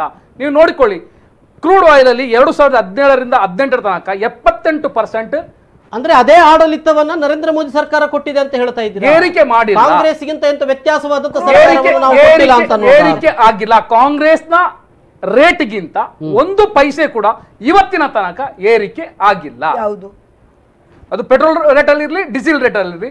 ಕಾಂಗ್ರೆಸ್ನ ಆಡಳಿತದಲ್ಲಿ ಪೀಕಿಗೆ ಎಷ್ಟು ಹೋಗಿತ್ತು ಆ ಪೀಕಿಗೆ ಮೋದಿ ಸರ್ಕಾರದಲ್ಲಿ ಇನ್ನೂ ಕೂಡ ಹೋಗಿಲ್ಲ. ಮತ್ತು ಮುಂದಿನ ದಿನಗಳಲ್ಲಿ ಜನತೆಗೆ ನೋಡಿ, ನಿಮಗೆ ಗೊತ್ತಿರಬಹುದು, ಈ ಪ್ರಾವಿಡೆಂಟ್ ಫಂಡ್ ಅಲ್ಲಿ ಒಂದು 0.25% ಅದರ ಇಂಟ್ರೆಸ್ಟ್ ರೇಟ್ ಕಡಿಮೆ ಮಾಡಿದಾಗ ದೇಶವ್ಯಾಪ್ತಿ ಅದಕ್ಕೆ ಖಂಡನೆ ಆಯಿತು. 24 ಗಂಟೆಯಲ್ಲಿ ಅದನ್ನು ರಿಕಾಲ್ ಮಾಡಿದ್ದಾರೆ. ಅಂತ ಸ್ಪಂದನೆ, ಅಷ್ಟು ಸ್ಪೀಡ್ ಆಗಿ ಸ್ಪಂದನೆ ಇರುವಂತ ಒಂದು ಸರ್ಕಾರ ಇವತ್ತಿನದ್ದು ಇದಕ್ಕೆಲ್ಲದಿದ್ರೂ ಕೂಡ 3 ದಿವಸ ನಾವು ನಮ್ಮ ರಾಷ್ಟ್ರೀಯ ಕಾರ್ಯಕ್ರಮದಲ್ಲಿ ಯಾವ ರೀತಿ ವಿಷಯ ಮಂಡನೆ ಮಾಡಿದ್ದೇವೆ, ಪ್ರಧಾನಮಂತ್ರಿಯಿಂದ ಹಿಡಿದು ಕೇಂದ್ರದ ಎಲ್ಲ ಮಂತ್ರಿಗಳಿಗೂ ಮನವರಿಕೆ ಮಾಡುವಲ್ಲಿ ನಾವು ಯಶಸ್ವಿಯಾಗಿದ್ದೇವೆ. ಬಹುಶಃ ಮುಂದಿನ ದಿನಗಳಲ್ಲಿ ಇದರ ಬೆಲೆಯನ್ನು ನಿಯಂತ್ರಣ ಮಾಡುವಂತ ಒಂದು ವ್ಯವಸ್ಥೆ ಆಗ್ತದೆ ಎಂಬ ಅಂತ ಒಂದು ಕಾನ್ಫಿಡೆನ್ಸ್ ನನಗುಂಟು. ಬಹುಶಃ ಅವರು ಹೇಳಿರುವಂಥ ಮಾತಿಗೆ ತಕ್ಕ ಹಾಗೆ ಅಂದರೆ ಕಾಂಗ್ರೆಸ್ ಕೂಡ ಇಲ್ಲಿವರೆಗೆ ಅಂಥ ದೊಡ್ಡದೇನು ಪ್ರತಿಭಟನೆಯನ್ನು ಮಾಡಲಿಲ್ಲ. ಪ್ರತಿಭಟನೆ ಮಾಡಲಿಲ್ಲ, ಬಹಳ ದೊಡ್ಡ ಪ್ರತಿಭಟನೆಗಳು ಬಂದಿಲ್ಲ. ಇದೇನು ಚುನಾವಣೆ ಹತ್ತಿರ ಬರುವಾಗ ಕಾಂಗ್ರೆಸ್ ಕೂಡ ಪ್ರತಿಭಟನೆಗೆ ಎದ್ದಿದೆ. ಇಲ್ಲ, ಇದು ಏನು ಅಂತ ಹೇಳಿದ್ರೆ ಕಾಂಗ್ರೆಸ್ ಮಾಡಿದ್ದು ಕೂಡ ಒಂದು ರೀತಿಯಲ್ಲಿ ಸಣ್ಣ ತಪ್ಪೆ ಅಂತ ಹೇಳ್ಬೋದು. ಯಾಕೆಂತ ಹೇಳಿದ್ರೆ ಇವರು ಏರಿಕೆ ಶುರುವಾದ ಕೂಡಲೇ ಪ್ರತಿಭಟನೆ ನಾವು ಮಾಡಬೇಕಿತ್ತು. ಬಟ್ ಎಲ್ಲಿಯೋ ಒಂದು ಕಡೆಯಲ್ಲಿ ಕಮ್ಮಿ ಆಗ್ತದೆ ಯಾಕೆಂತ ಹೇಳಿದ್ರೆ ಕ್ರೂಡ್ ಆಯಿಲ್ನ ಬೆಲೆ ಕಮ್ಮಿ ಆಗ್ತದೆ ಆಗುವಾಗ ಇದು ನಮಗೆ ಕಮ್ಮಿ ಆಗ್ತದೆ ಅನ್ನೋ ಉದ್ದೇಶದಿಂದ ನಾವು ಕಾದು ನೋಡ್ತಾ ಇದ್ದೇವೆ. ಇವತ್ತು ನಮಗೆ ಈ ದೊಡ್ಡ ಇಂಥ ಬೃಹತ್ ಪ್ರತಿಭಟನೆ ಮಾಡಲಿಕ್ಕೆ ಬೇಡ. ಯಾಕೆಂದರೆ ಪ್ರತಿಭಟನೆ ಮಾಡಿದ ಕೂಡಲೇ ಅದು ಜನಸಾಮಾನ್ಯರ ಮೇಲೆ ಮತ್ತೆ ಸಮಸ್ಯೆ ಆಗೋದು. ಯಾಕೆಂದರೆ ಅಲ್ಲಲ್ಲಿ ವೆಹಿಕಲ್ ಇಲ್ಲದೆ ಹೋಗ್ಲಿಕ್ಕೆ ಆಗೋದಿಲ್ಲ, ಇಲ್ಲದ್ರೆ ಸಮಸ್ಯೆಗಳಿರ್ತದೆ. ಆ ಸಮಸ್ಯೆಗಳಿಗೆ ಅವರಿಗೆ ಸ್ಪಂದನ ಮಾಡಲಿಕ್ಕೆ ಆಗೋದಿಲ್ಲ ನಮಗೆ. ಹಾಗಿರುವಾಗ ಪ್ರತಿಭಟನೆ ಇಂಥದ್ದು ಬೇಡ ಅಂತ ನಾವು ಆಲೋಚನೆ ಮಾಡಿಕೊಂಡಿದ್ರು. ಇವತ್ತು ನಾವು ಉಪಾಯ ಇಲ್ಲದೆ ನಾವು ಈ ಪ್ರತಿಭಟನೆಗೆ ಇಲ್ದದ್ದು. ಯಾಕಂದ್ರೆ ನೀವು ಎಷ್ಟು ಕೂಗಿದ್ರು ಎಷ್ಟು ಮಾತಾಡಿದ್ರು ಕಿವಿಯೇ ಕೇಳಿಸಿಕೊಳ್ಳದ ಸರ್ಕಾರ, ಕೇಂದ್ರ ಸರ್ಕಾರ ಆಡಳಿತ ಮಾಡಿಕೊಂಡು ಬಂದಿರುವಂತ ಪಕ್ಷ.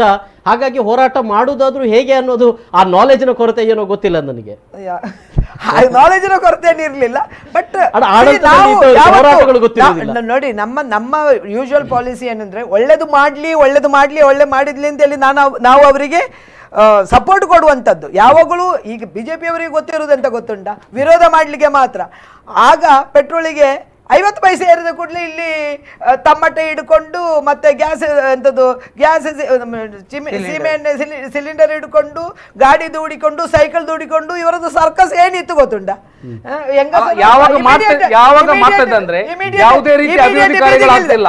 ಜನಸಾಮಾನ್ಯರಿಗೆ ಮುಟ್ಟುವಂತ ಯಾವುದೇ ಯೋಜನೆಗಳಿಲ್ಲ. ಪ್ರತಿಯೊಂದು ಆರೋಪಗಳು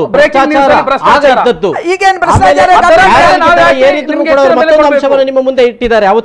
ಈಗ ನಾನೊಂದು ಸಂಗತಿ, ಇವತ್ತೇನು ಭ್ರಷ್ಟಾಚಾರ ಕಮ್ಮಿ ಉಂಟಾ? ರಫೇಲ್ ಹಗರಣ ನೋಡಿ, ರಫೇಲ್ ಹಗರಣ ಮೋದಿ ಸರ್ಕಾರದಲ್ಲಿ ರಾಹುಲ್ ಗಾಂಧಿ ಅವರೇ ಹೇಳುವಂತ ಹಗರಣಗಳು ಜನಸಾಮಾನ್ಯ ಸಾರಿ, ನಾವು ವಿತ್ ಫ್ಯಾಕ್ಟ್ಸ್ ಅಂಡ್ ಫಿಗರ್ಸ್ ನಿಮಗೆ ನಾಳೆ ನಾವು ತೋರಿಸ್ತೇವೆ ಏನು ರಫೇಲ್ ಹಗರಣ ಎಂದರೆ ಏನು. ರಫೇಲ್ಗೆ ಒಂದು ನಿಮಗೆ ಅದರ ವಿಷಯ ಗೊತ್ತಿರ್ಲಿಕ್ಕಿಲ್ಲ.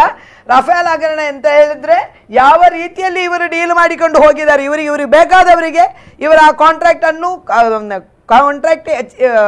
HALಗೆ ಆದ ಕಾಂಟ್ರಾಕ್ಟ್ ಅನ್ನು ಕ್ಯಾನ್ಸಲ್ ಮಾಡಿ ಇವರು ಕೊಂಡೋಗಿ ಫ್ರಾನ್ಸಿನ ಒಂದು ಕಂಪನಿಗೆ ಇವರು ಅದನ್ನು ಫ್ರಾನ್ಸಿಗೆ ಹೋಗಿ ಬಂದು ಅವರ ಕ್ಯಾನ್ಸಲ್ ಮಾಡಿ ಫ್ರಾನ್ಸಿಗೆ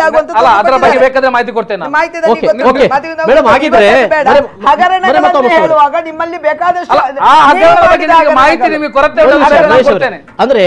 ಅಂದ್ರೆ ನೀವು ಹೇಳುವಂತದ್ದು ಏನ್ ನರೇಂದ್ರ ಮೋದಿ ಅವರು ಅವತ್ತು ಒಂದು ಭರವಸೆಯನ್ನು ಕೊಟ್ಟಿದ್ರು ಜನರಿಗೆ, ಅಚ್ಚೇ ದಿನ ಆಗ ಕಾಂಗ್ರೆಸ್ಗಿಂತ ಭಿನ್ನವಾದಂತ ಆಡಳಿತ ಕೊಡ್ತೇವೆ ಅಂತ ಅನ್ನೋದು ಅದನ್ನು ಸಾಧ್ಯ ಆಗಲಿಲ್ಲ. ಏನು ಅದು ಹೇಳಿದ್ರು, ಅಚ್ಚೇ ದಿನ ಆಯೋಗ ಹೇಳಿದ್ರು. ಎಂಥದ್ದು ಒಬ್ಬೊಬ್ಬರ ಅಕೌಂಟಿಗೆ 15 ಲಕ್ಷ ರೂಪಾಯಿ ಆಗ್ತಾನೆ ಅಂತ ಹೇಳಿದ್ರು. ಮತ್ತೆ ಅಕೌಂಟ್ ಓಪನ್ ಮಾಡಿಸಿದ್ರು. ಅಕೌಂಟ್ ಓಪನ್ ಮಾಡಿಸಿದ ನಂತರ ಇವತ್ತೇನಾಗ್ತಾ ಉಂಟು, ಪ್ರತಿಯೊಬ್ಬರಿಗೆ ನಿಮ್ಮ ಅಕೌಂಟಿಗೆ 5,000 ಬೀಳ್ತದೆ ಅಂತ ಪಾಪ ಜನರು ಕ್ಯೂ ನಿಂತು ಅಕೌಂಟ್ ಓಪನ್ ಮಾಡಿದ್ರು. ಇವತ್ತು ಅದು ನಿಲ್ ಬ್ಯಾಲೆನ್ಸ್ ಆಗಿ ಹೋಗಿದೆ. ಇವತ್ತು ನಾವು ಬ್ಯಾಂಕಿಗೆ ತಿರ್ಗ ಹಣ ಕಟ್ಟುವಂತ ಒಂದು ಪರಿಸ್ಥಿತಿ ತಂದು ಹಾಕಿದ್ರು. ಯಾವುದು ಈಗ ಇವರದ್ದು ಹೆಲ್ತ್ ಕಾರ್ಡಿನ ವಿಷಯ ಹೇಳ್ತಾ ಇದ್ದಾರೆ. ಹೆಲ್ತ್ ಕಾರ್ಡ್ ಅದರಿಂದ ಏನು ಎಫೆಕ್ಟ್ ಆಗಿದೆ? ಇನ್ನೊಂದು ಅಗ್ರಿಕಲ್ಚರಿಸ್ಟ್ಗೆ ಒಂದು ಸ್ಕೀಮ್ ಇತ್ತು, ಹೆಲ್ತ್ ಸ್ಕೀಮ್ ಏನೋ ಒಂದು ಇತ್ತು, ಸಾಯಿಲ್ ಹೆಲ್ತ್ ಕಾರ್ಡ್.